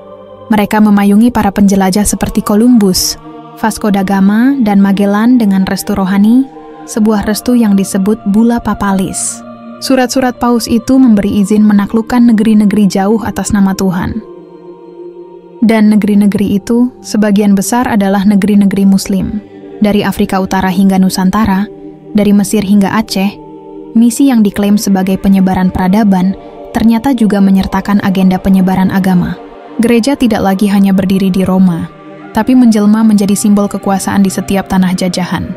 Dimanapun kapal Eropa berlabuh, di sana berdiri salib. Dan tak lama kemudian, berdirilah gereja batu bergaya basilika. Arsitektur basilika ini menjadi tanda jejak peradaban baru yang menggantikan katakombe. Di setiap kota yang mereka kuasai, mereka menanamkan simbol kekuasaan spiritual mereka di tempat-tempat yang dulu menjadi pusat Islam. Di Spanyol, Masjid Cordoba diubah menjadi katedral. Di Yerusalem, banyak masjid kecil dihancurkan untuk memberi ruang bagi gereja-gereja baru.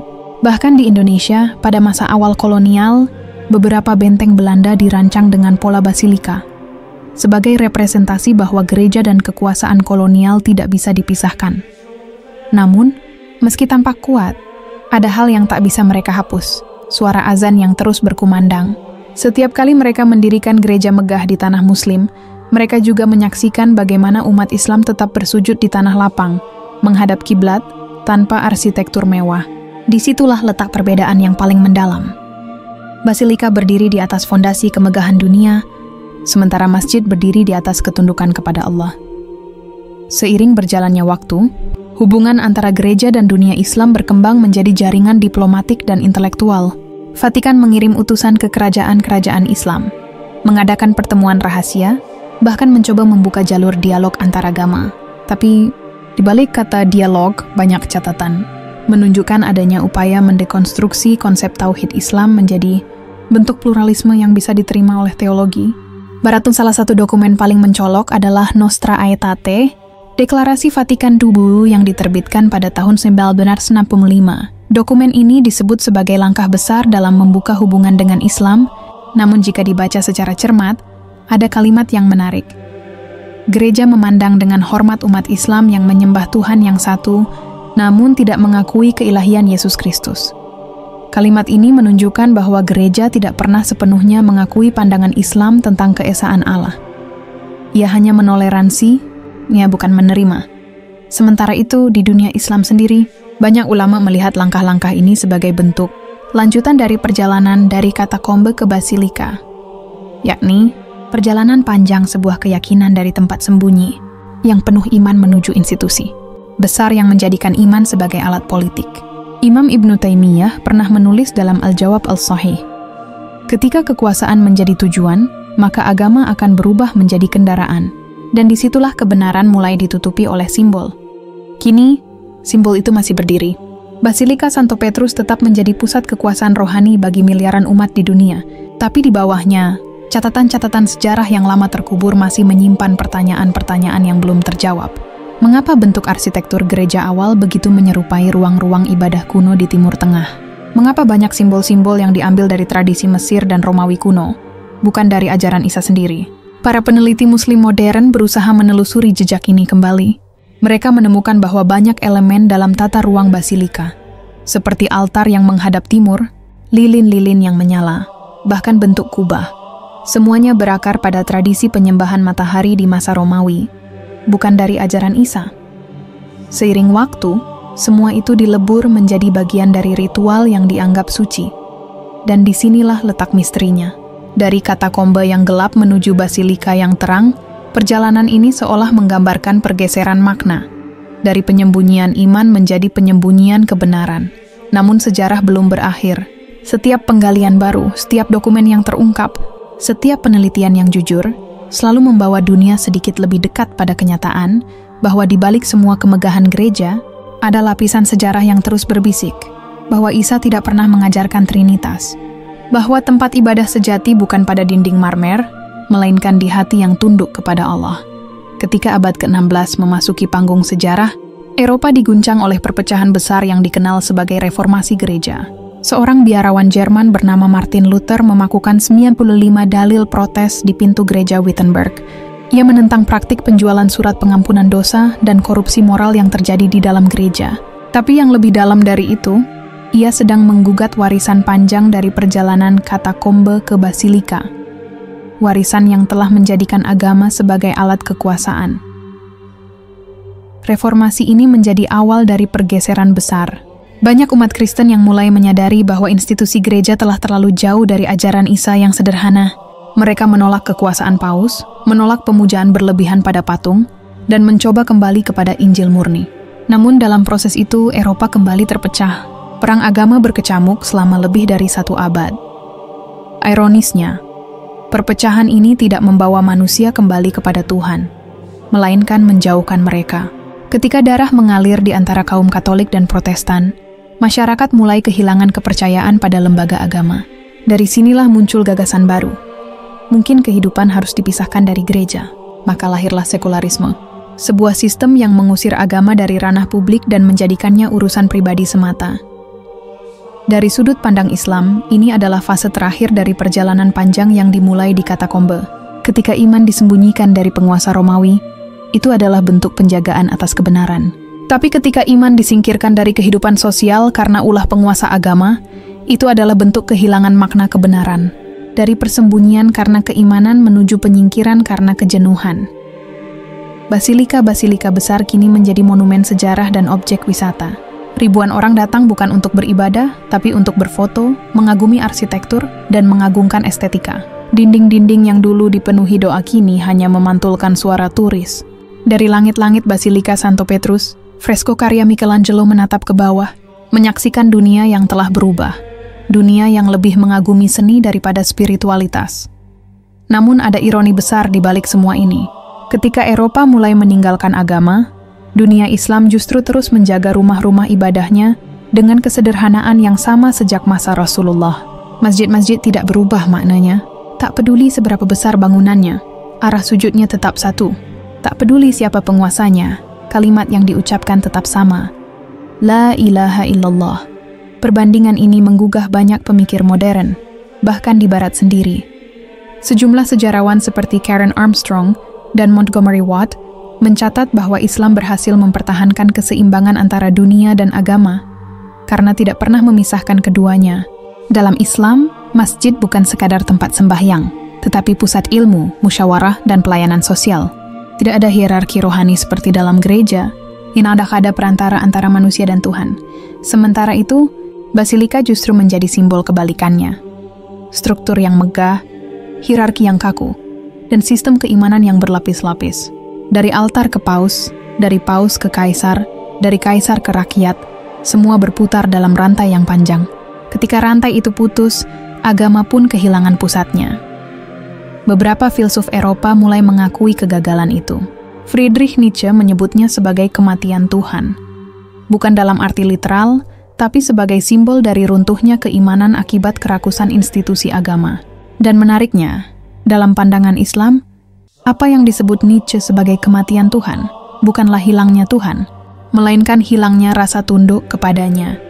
Jejak arsitektur Basilika menjadi saksi dari perubahan itu. Dari simbol iman menjadi simbol seni, dari rumah ibadah menjadi museum, dari tempat doa menjadi ruang politik.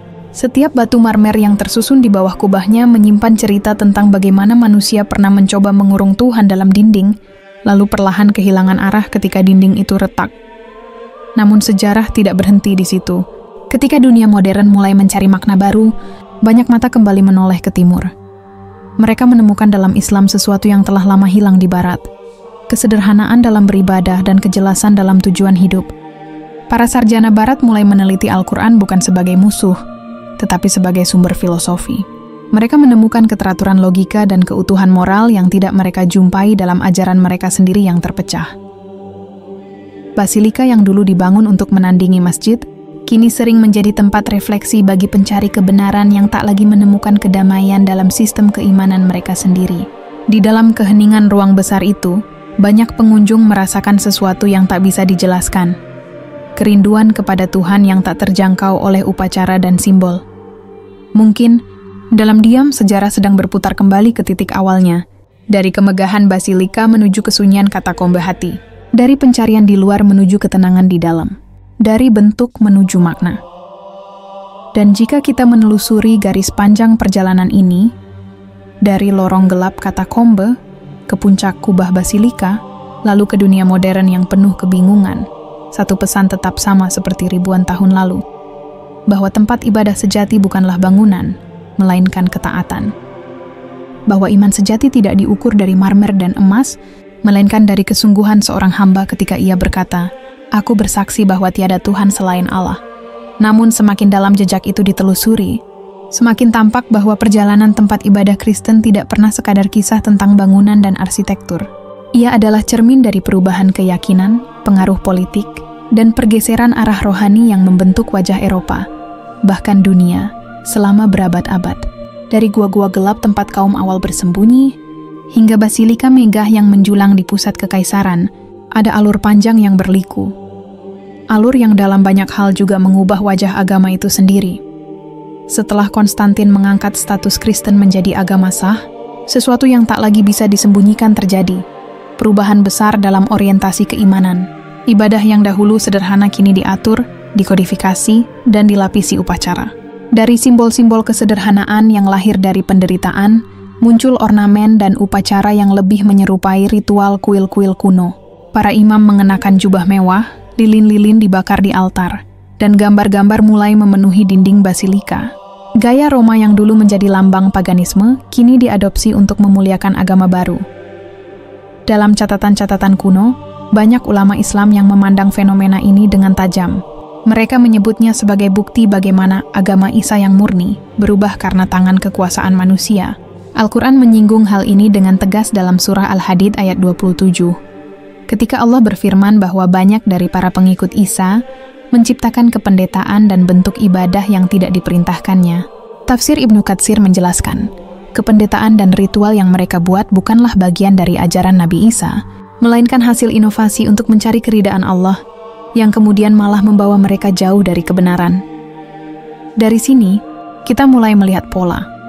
Bentuk-bentuk ibadah yang dulunya dilakukan di tempat tersembunyi, mulai beralih ke sistem yang terpusat dan seremonial. Ketika basilika-basilika mulai dibangun, orientasi ibadah pun bergeser dari penghambaan kepada Allah semata menjadi pemuliaan terhadap sosok Isa sebagai anak Tuhan. Konsep yang jelas ditolak oleh Islam. Di dalam basilika, mimbar menjadi altar, dan doa menjadi ritual dengan simbol dan perantara. Sebuah transformasi yang secara perlahan menghapus kesederhanaan spiritualitas awal. Para peneliti Muslim klasik sering menghubungkan perubahan ini dengan proses romanisasi iman. Imam Ibnu Hazm dalam karyanya Al-Fisal fi al-Milal wa al-Ahwa wa an-Nihal menulis bagaimana gereja-gereja besar di Roma pada dasarnya hanyalah reinkarnasi kuil pagan. Patung-patung yang dulunya mewakili dewa-dewa Romawi digantikan dengan patung Isa, Maryam, dan para santo. Tempat lilin dan dupa yang dulu dipersembahkan untuk Jupiter, kini digunakan untuk Yesus Kristus. Dengan kata lain, ruh penyembahan berubah, tetapi wadah ritualnya tetap sama. Jejak arkeologi mendukung hal ini. Banyak basilika awal, seperti Basilika Santo Petrus di Roma, dibangun di atas situs yang sebelumnya merupakan area pemakaman pagan. Bahkan dekorasinya pun meniru arsitektur kuil Romawi.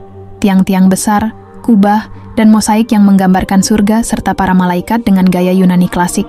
Semua itu bukan sekadar estetika, tetapi simbol bahwa kekuasaan baru ini mewarisi warisan spiritual lama, hanya berganti nama dan makna. Dari kacamata Islam, inilah yang disebut dengan tahrif, perubahan dan penyimpangan terhadap risalah para nabi. Nabi Isa datang untuk menyeru umatnya kembali menyembah Allah yang Esa, namun setelah generasi demi generasi, ajaran itu diubah menjadi sistem keagamaan yang lebih menekankan bentuk luar ketimbang isi. Basilika menjadi simbol kemegahan duniawi yang berlawanan dengan misi spiritual para rasul. Dalam catatan sejarah yang sering tidak disebut di buku-buku barat, para ulama seperti Imam Al-Qurtubi menyebut bahwa penyimpangan ini tidak terjadi sekaligus, melainkan perlahan. Dimulai ketika sebagian pengikut Isa mulai membesar-besarkan beliau, menganggapnya lebih dari manusia, hingga akhirnya lahir doktrin Trinitas. Dari sinilah tempat ibadah mereka pun menyesuaikan konsep teologi baru tersebut. Altar untuk Bapa, salib untuk anak, dan simbol burung merpati untuk Roh Kudus. Ketika agama Kristen akhirnya menjadi agama resmi kekaisaran, basilika-basilika pun menjadi alat propaganda. Setiap dinding dan patungnya memancarkan pesan kekuasaan. Kaisar duduk di takhta yang sejajar dengan uskup agung, menunjukkan bahwa spiritualitas dan politik kini berjalan beriringan. Tempat ibadah yang dulu menjadi simbol pelarian dari dunia kini justru menjadi lambang penguasaan atas dunia. Bagi umat Islam, semua ini menjadi pelajaran berharga, bahwa ketika iman berubah menjadi alat kekuasaan, maka tempat ibadah tak lagi menjadi rumah Tuhan, melainkan istana manusia. Rasulullah Muhammad pernah memperingatkan dalam banyak hadis syahih tentang bahaya menjadikan kuburan dan bangunan suci sebagai tempat ibadah. Dalam Sahih Bukhari dan Muslim disebutkan bagaimana beliau bersabda, "Semoga Allah melaknat kaum Yahudi dan Nasrani, mereka menjadikan kuburan para nabi mereka sebagai masjid." Ini bukan sekadar larangan ritual, melainkan peringatan akan bahaya mengultuskan manusia di atas kebenaran wahyu. Jika kita kembali menelusuri catatan sejarah, proses dari katakombe ke basilika bukan hanya kisah arsitektur, tapi kisah perubahan makna ibadah. Katakombe mewakili tauhid yang sederhana dan tersembunyi. sementara basilika mencerminkan kemegahan dunia yang mengaburkan makna ibadah sejati. Di balik setiap dinding marmer dan kaca patri, tersembunyi jejak pergeseran itu. Namun yang jarang diungkap adalah bagaimana Islam memandang perjalanan ini, bukan sekadar kesalahan teologis, tapi juga bentuk peringatan universal, bahwa setiap umat bisa tergelincir ketika kebenaran diukur dari kekuasaan, bukan wahyu. Dalam sejarah peradaban, tidak ada yang lebih berbahaya daripada ketika agama dijadikan alat legitimasi politik. Basilika yang berdiri megah di Roma menjadi bukti bahwa kekuasaan duniawi bisa menelan makna spiritualitas sejati. Dan disinilah ketegangan itu muncul, seakan sejarah berbicara dari balik reruntuhan. Bagaimana mungkin ajaran tentang satu Tuhan yang esa berubah menjadi keyakinan tentang 3 pribadi ilahi? Bagaimana mungkin kesederhanaan para pengikut Isa yang bersembunyi di katakombe berubah menjadi kemewahan istana yang diukir di batu pualam? Siapa yang memutuskan perubahan itu? Dan mengapa dunia menerimanya begitu saja? Pertanyaan-pertanyaan ini seperti gema dari masa lalu yang tak kunjung reda. Sebagian sejarawan Islam menyebut, jawaban itu terletak pada saat ketika kebenaran diukur bukan lagi oleh risalah, tapi oleh kekuasaan. Dari situlah lahir basilika-basilika megah yang kini menjadi simbol agama, namun juga simbol pergeseran makna suci. Seiring berlalunya abad-abad setelah kekuasaan Konstantin, basilika tidak lagi sekadar rumah ibadah, tetapi menjadi pusat legitimasi teologi dan kekuasaan gereja. Disinilah doktrin-doktrin yang asing dari risalah Isa mulai dikodifikasi menjadi kebenaran resmi. Di balik aula marmer dan kubah emasnya, lahirlah konsili demi konsili, seperti konsili Nicea, Konstantinopel, dan Efesus, yang memutuskan siapa yang dianggap sesat dan siapa yang dianggap benar, bukan berdasarkan wahyu, tetapi berdasarkan suara mayoritas dan pengaruh politik kekaisaran konsili Nicea pada tahun 375 Masehi adalah titik balik besar. Disinilah konsep Trinitas ditegaskan secara formal, setelah perdebatan panjang antara para pengikut Arius yang masih memegang ajaran Tauhid dan kelompok yang mendukung pandangan bahwa Isa adalah bagian dari keilahian. Arius, seorang pendeta dari Alexandria, menolak menyamakan Isa dengan Tuhan. Ia mengajarkan bahwa Isa hanyalah makhluk ciptaan, nabi utusan yang dimuliakan. Namun suara Arius kalah di tengah tekanan politik. Kaisar Konstantin yang baru memeluk Kristen menghendaki persatuan teologis demi kestabilan politik. Maka suara yang menolak Trinitas dibungkam, kitab-kitab mereka dimusnahkan, dan para pengikutnya diusir. Dari sinilah sejarah gereja berbelok. Mereka yang menolak deifikasi Isa, yang dalam pandangan Islam adalah kelompok yang lebih dekat kepada ajaran para nabi, perlahan menghilang dari catatan sejarah resmi. Tetapi riwayat mereka masih terekam dalam catatan ulama Islam berabad-abad kemudian. Dalam karya tafsir Al-Qurtubi dan penjelasan Ibnu Katsir terhadap ayat Al-Quran surat Al-Ma'idah ayat 72 hingga 75, disebutkan bahwa orang-orang Nasrani telah tersesat karena mengangkat Isa dan ibunya sebagai 2 sesembahan selain Allah. Padahal Isa sendiri telah berkata kepada Bani Israel, "Sembahlah Allah Tuhanku dan Tuhanmu." Para ulama menafsirkan bahwa kelompok Nasrani awal yang masih berpegang pada Tauhid adalah mereka yang disebut dalam Al-Quran sebagai Hawariyun yang tulus. Namun setelah mereka tiada, datang generasi yang mencampur adukkan kebenaran dengan kebatilan. Dari sinilah muncul kelompok Trinitas, Nestorian, dan berbagai sekte yang saling mengkafirkan. Basilika menjadi arena pertempuran ideologi, dan di sanalah kebenaran wahyu terkubur di bawah tumpukan kompromi politik dan teologis. Dalam penelitian arkeolog modern, ditemukan bahwa arsitektur basilika awal juga menyimpan simbolisme teologi Trinitas. 3 pintu utama menggambarkan 3 pribadi Tuhan, kubah tunggal di tengah melambangkan keesaan dalam 3. Bahkan tata cahaya dalam basilika diatur sedemikian, rupa agar sinar matahari yang masuk dari jendela melingkar di atas altar tampak seperti cahaya ilahi, ia turun dari langit, sebuah bentuk simbolisme yang berakar dari kuil-kuil, pagan Romawi dan Yunani. Sementara itu, kaum yang menolak Trinitas terus bersembunyi di wilayah timur kekaisaran, seperti di Suriah, Mesir, dan Arabia. Sebagian dari mereka berpegang pada Injil yang lebih dekat kepada ajaran Tauhid. Dalam catatan Ibnu Taimiyah dan Ibnu Katsir, disebutkan bahwa menjelang masa diutusnya Nabi Muhammad, masih ada segelintir orang Nasrani yang beriman kepada Allah, yang esa menolak penyembahan Isa dan menanti kedatangan Nabi terakhir, sebagaimana kabar gembira yang tertulis dalam kitab mereka. Dan benar, Al-Quran Surat As-Saf ayat 6 menegaskan ucapan Isa, "Wahai Bani Israel, sesungguhnya aku adalah utusan Allah kepadamu, membenarkan kitab sebelumku yaitu Taurat, dan memberi kabar gembira tentang seorang rasul yang akan datang sesudahku, yang namanya Ahmad. Tetapi berita ini perlahan dihapus dari Injil resmi setelah konsili-konsili gereja memutuskan untuk menolak kitab-kitab yang tidak sejalan dengan doktrin Trinitas. Dari sinilah kita mulai melihat bagaimana perjalanan tempat ibadah Kristen berjalan seiring dengan penyimpangan doktrin. Dari katakombe yang dipenuhi tauhid dan pengharapan akan rahmat Allah, menjadi basilika yang menjulang di bawah kekuasaan kaisar dan berhiaskan patung-patung manusia. Dari tempat ibadah yang mengajarkan kesederhanaan, menjadi monumen megah yang menandai kebesaran dunia.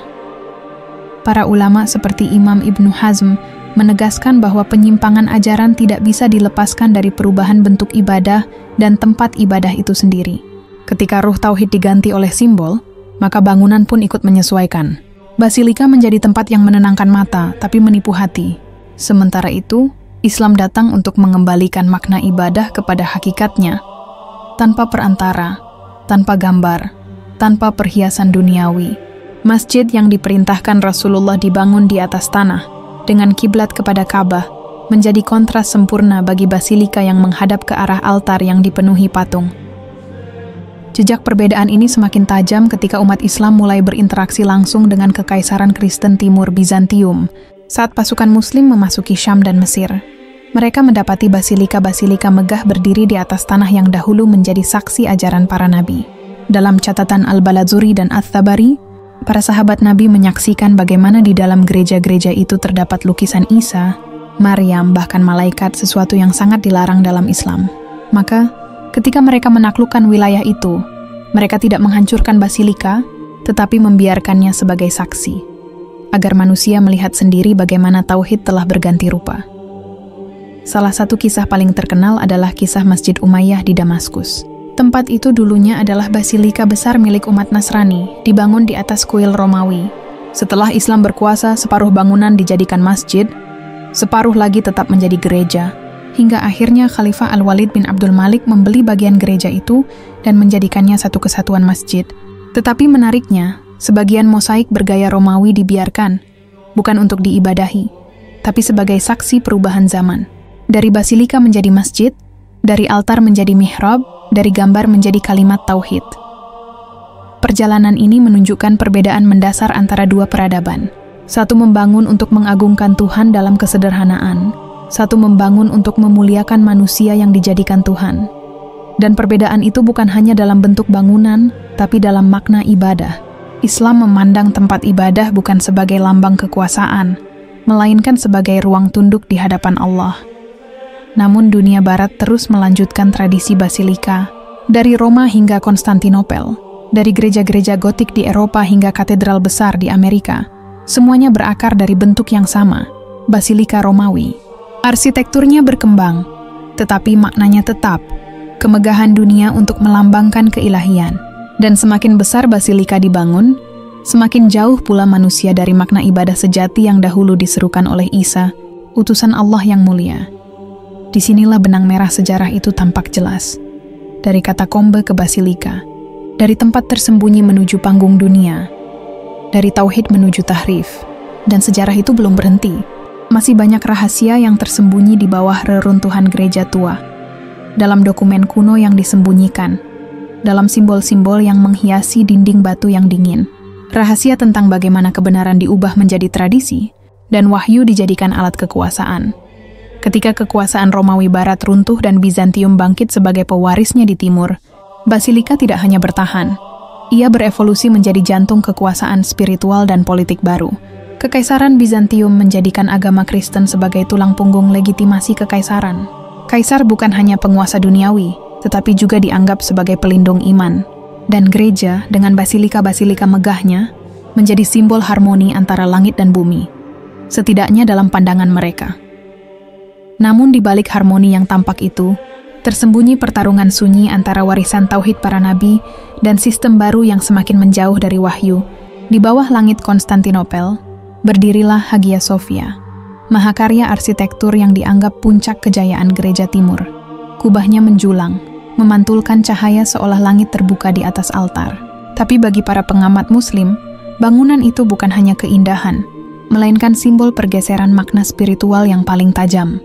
Ketika manusia berusaha mencapai Tuhan melalui bentuk, bukan melalui ketaatan. Ketika Rasulullah Muhammad diutus, sebagian pendeta Bizantium telah mengetahui tanda-tanda kenabian beliau. Dalam riwayat yang sahih, diceritakan pertemuan antara Rasulullah dan Rahib Bahira di Busra, Syam. Sang rahib mengenali tanda kenabian di pundak beliau dan memperingatkan agar beliau dijaga dari bangsa-bangsa yang iri, khususnya Romawi. Ini bukan sekadar kisah tentang nubuat, tetapi petunjuk bahwa sejak awal, pihak gereja Bizantium telah sadar akan datangnya nabi penutup yang akan meluruskan penyimpangan mereka. Sejarah mencatat bahwa setelah wafatnya Isa, pengaruh Roma terus tumbuh di wilayah-wilayah Kristen Timur, menekan kelompok-kelompok tauhid yang masih bertahan di Mesir, Syam, dan Yaman. Banyak dari mereka yang akhirnya mengungsi ke pedalaman Arabia, wilayah yang kelak menjadi tempat lahirnya Islam. Dari sinilah sebagian ulama menyebut bahwa ajaran tauhid yang masih murni sempat bersembunyi di tengah bangsa Arab, hingga datang wahyu pertama kepada Muhammad Al-Quran, kemudian menjelaskan dengan terang perbedaan antara ajaran Isa yang sejati dan versi yang telah diubah oleh pengikutnya. Dalam surat Maryam ayat 30, Isa berkata sejak bayi, "Sesungguhnya aku adalah hamba Allah. Dia memberiku kitab dan menjadikanku seorang nabi." Kalimat ini adalah inti dari seluruh perbedaan antara katakombe dan basilika, antara hamba Allah dan anak Tuhan, antara kesederhanaan iman dan kemegahan duniawi. Ketika Islam mulai menyebar dan menaklukkan wilayah Bizantium, benturan dua pandangan tentang ibadah pun tak terhindarkan. Di satu sisi, gereja mempertahankan basilika-basilika mereka sebagai pusat dunia spiritual dan politik. Di sisi lain, umat Islam membangun masjid, bangunan sederhana, tanpa patung, tanpa gambar, hanya arah yang jelas ke Ka'bah dan lantai yang bersentuhan dengan bumi. Perbedaan itu bukan hanya fisik, melainkan ideologis. Basilika dirancang untuk meninggikan pandangan manusia ke langit, mengangkat manusia menuju Tuhan yang dianggap menjelma dalam bentuk Isa. Masjid, sebaliknya, mengajarkan manusia untuk bersujud, menundukkan kepala ke tanah sebagai tanda kehinaan di hadapan Pencipta. Dua bentuk ibadah, dua pandangan tentang hubungan antara manusia dan Tuhan, dua jalan sejarah yang berlawanan arah. Namun sejarah juga menunjukkan bahwa semakin megah basilika dibangun, semakin jauh pula manusia dari makna ibadah yang sejati. Gereja-gereja Bizantium dihiasi dengan mosaik emas, lukisan para santo, dan ikon yang dianggap memiliki kekuatan spiritual. Disinilah muncul fenomena penyembahan terhadap gambar, sesuatu yang kelak menimbulkan pertentangan besar dalam dunia Kristen sendiri. Perang ikonoklasme. Antara abad ke-8 dan ke-9 Masehi, para kaisar Bizantium yang dipengaruhi pemikiran Islam dan Yahudi mulai menentang penggunaan gambar dalam ibadah. Mereka berpendapat bahwa menyembah atau memuliakan gambar adalah bentuk syirik. Namun gereja Roma menolak keras pandangan itu. Mereka menganggap gambar hanyalah perantara untuk mendekatkan diri kepada Tuhan. Pertentangan ini memuncak dalam Konsili Nisea II tahun 787 Masehi, di mana pemujaan terhadap ikon akhirnya disahkan kembali oleh gereja. Para sejarawan Muslim melihat peristiwa ini sebagai bukti bahwa fitrah tauhid masih berusaha hidup di dalam hati sebagian manusia, meskipun tertindas oleh sistem. Dalam tafsir Al-Baghawi terhadap surat Al-Maidah ayat 77, disebutkan bahwa orang-orang Nasrani tersesat karena mengikuti hawa nafsu para pemimpin agamanya. Mereka tahu kebenaran, namun menolaknya demi kekuasaan dan tradisi. Ketika Islam mencapai puncak kejayaannya di bawah kekhalifahan, banyak gereja dan basilika yang beralih fungsi menjadi masjid. Namun tidak sedikit pula yang dibiarkan berdiri sebagai saksi sejarah. Hagia Sophia adalah salah satu di antaranya. Ketika Sultan Muhammad Al-Fatih menaklukkan Konstantinopel pada tahun 1453, beliau tidak menghancurkan bangunan itu, melainkan mensucikannya kembali. Lukisan dan patung diselimuti, altar dihapus dan mihrab didirikan menghadap Ka'bah. Dari basilika menjadi masjid, dari simbol Trinitas menjadi rumah tauhid. Transformasi itu bukan sekadar perubahan fungsi bangunan, tapi pemulihan makna. Di tempat yang dahulu digunakan untuk menyembah Isa sebagai Tuhan, kini hanya nama Allah yang disebut. Al-Fatih memerintahkan agar adzan dikumandangkan di dalamnya sebagai tanda bahwa bumi ini kembali kepada penghambaan sejati.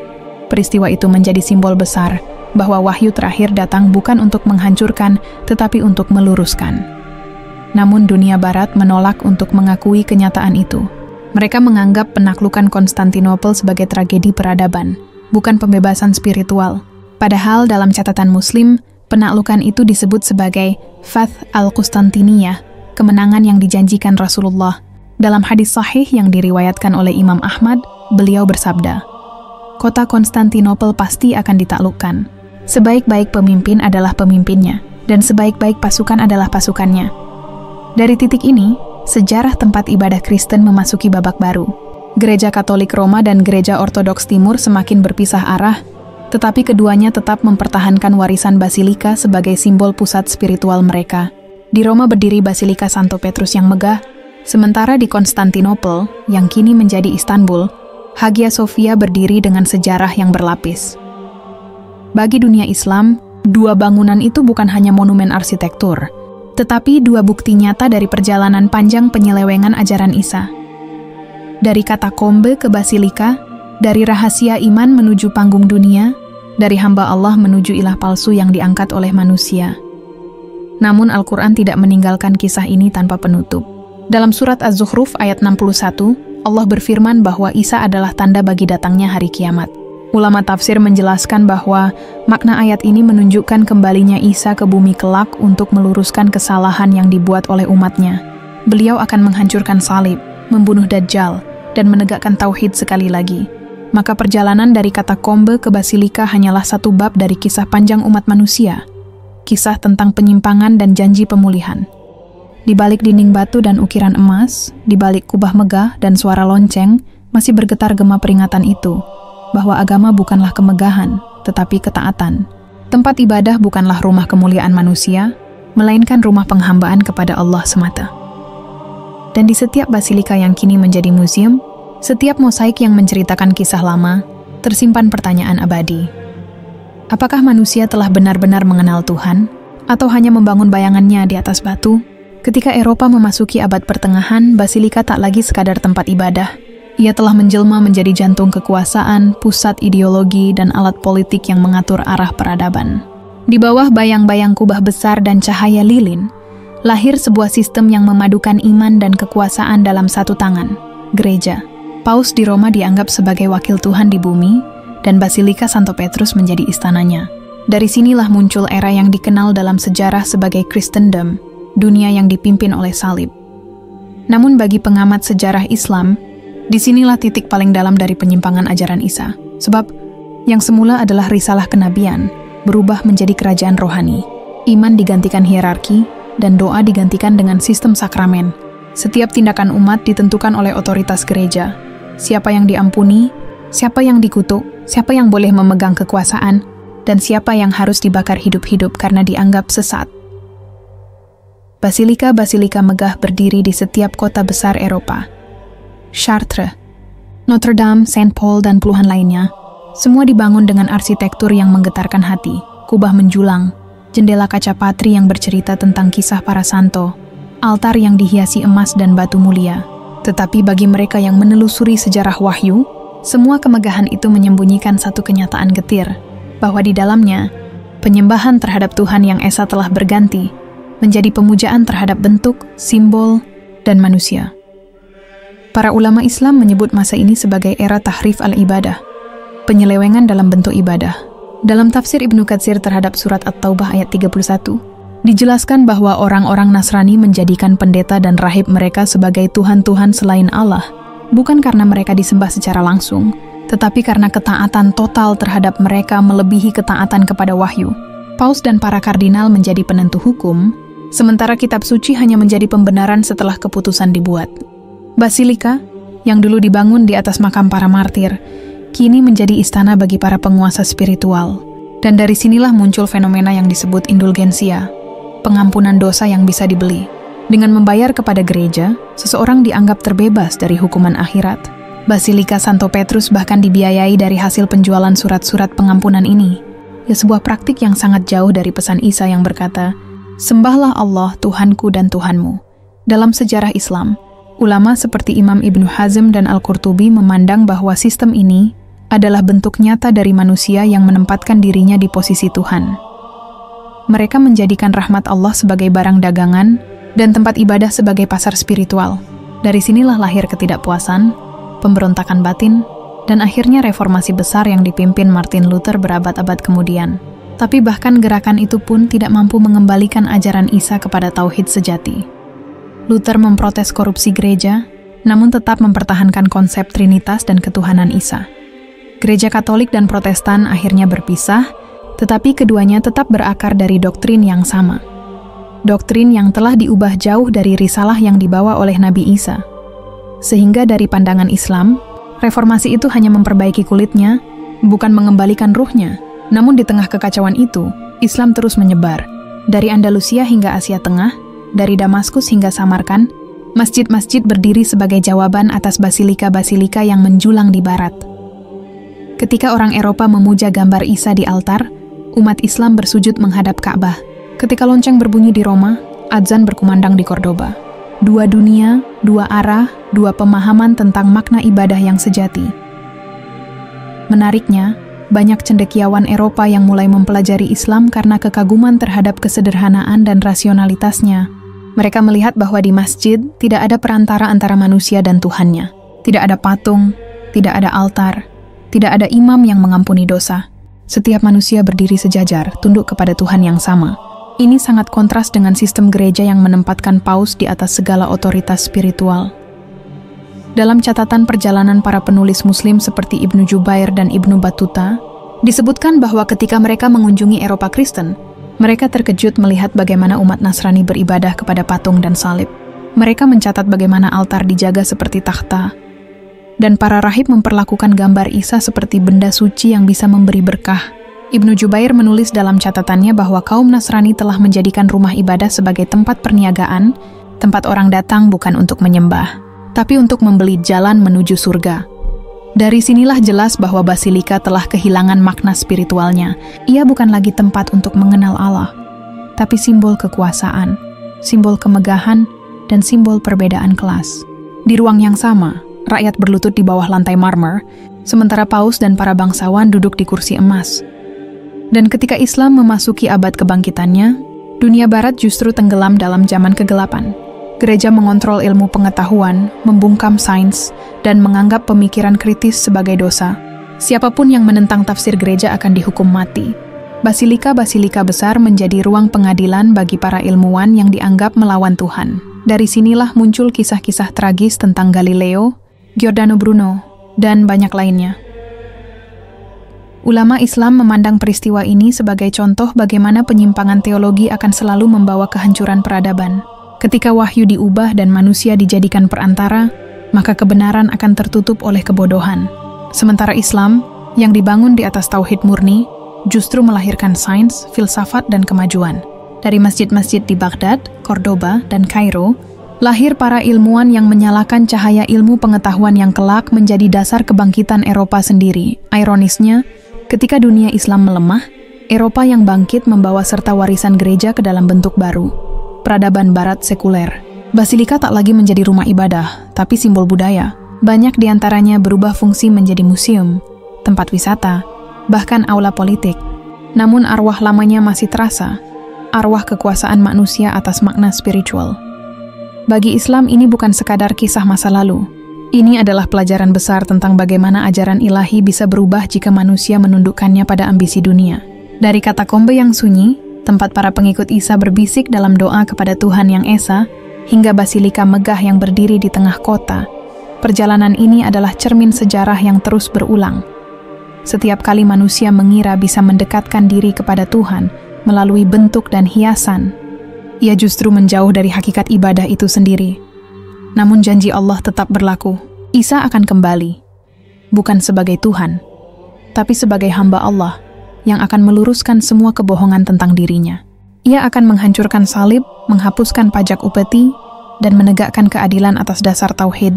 Maka perjalanan dari katakombe ke basilika hanyalah separuh cerita. Separuh lainnya belum datang, dan dunia sedang menunggu saat kebenaran itu bangkit kembali. Dari abad ke abad, basilika-basilika terus berdiri sebagai saksi perubahan wajah peradaban, di balik kemegahan arsitekturnya, di balik pilar-pilar batu yang menjulang tinggi.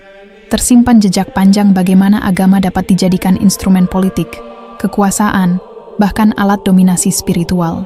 Namun bagi mereka yang menelusuri sejarah dengan pandangan tauhid, basilika bukan sekadar bangunan.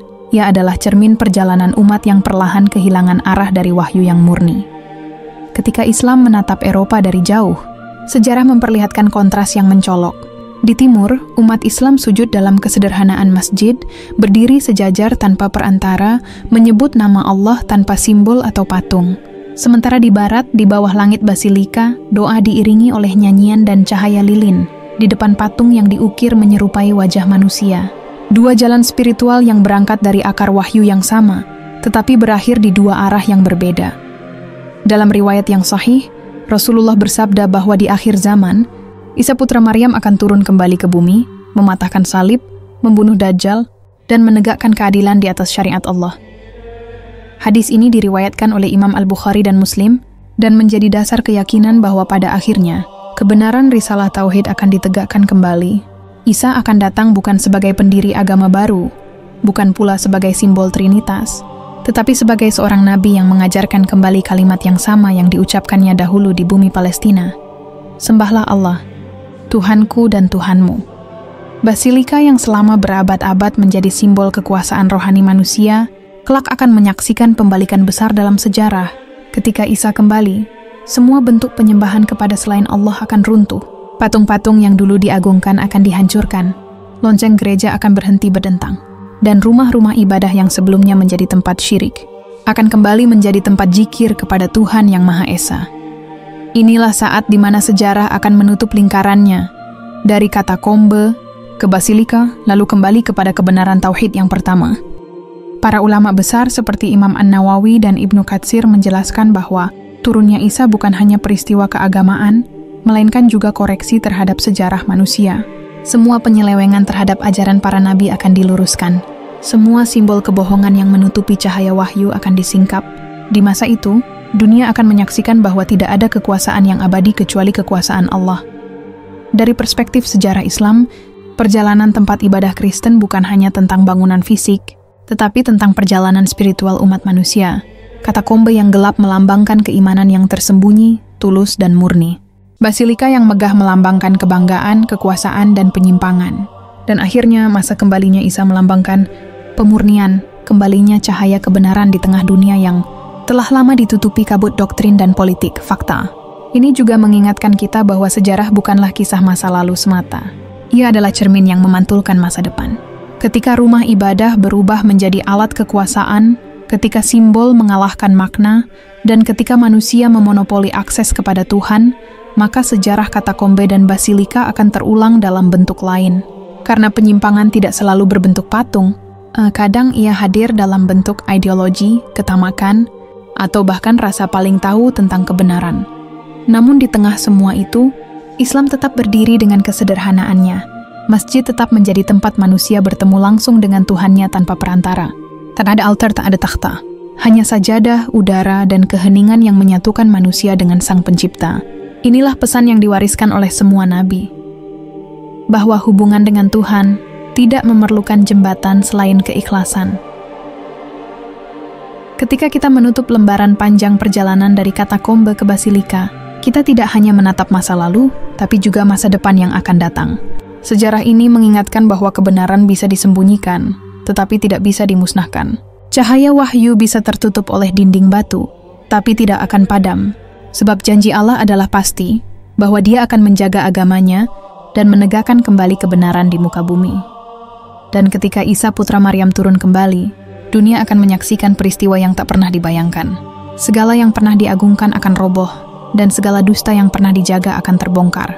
Saat itu, tidak ada lagi basilika, tidak ada lagi simbol, tidak ada lagi tirai antara manusia dan Tuhannya. Yang tersisa hanyalah kebenaran yang selama ini dicari, tauhid yang murni, yang tak lagi bisa ditawar atau disembunyikan. Maka berakhirlah kisah panjang perjalanan tempat ibadah Kristen, dari katakombe yang tersembunyi hingga basilika yang megah, sebuah perjalanan tentang iman, kekuasaan, dan penyimpangan. Tapi di balik semua itu, tersimpan pelajaran abadi bagi umat manusia, bahwa ketika manusia menukar kesucian dengan kemegahan, ketika wahyu diganti tradisi, maka sejarah akan berulang untuk memperingatkan mereka. Dan di titik itulah, Islam berdiri sebagai saksi. Bukan untuk menuduh, tapi untuk mengingatkan bahwa Tuhan itu esa, tiada sekutu baginya, dan segala bentuk ibadah hanyalah miliknya semata. Demikianlah perjalanan panjang dari katakombe ke basilika. Sebuah kisah yang bukan hanya mengungkap sejarah tersembunyi, tetapi juga membuka mata kita bahwa kebenaran tidak selalu berdiam di tempat yang megah. Kadang ia bersembunyi di lorong-lorong sunyi, menunggu untuk ditemukan kembali, hingga tiba waktunya ketika dunia kembali menyaksikan kebenaran yang dulu pernah dibawa oleh para nabi, tegak di atas satu kalimat yang sama. La ilaha illallah. Semoga bermanfaat. Wassalamualaikum warahmatullahi wabarakatuh.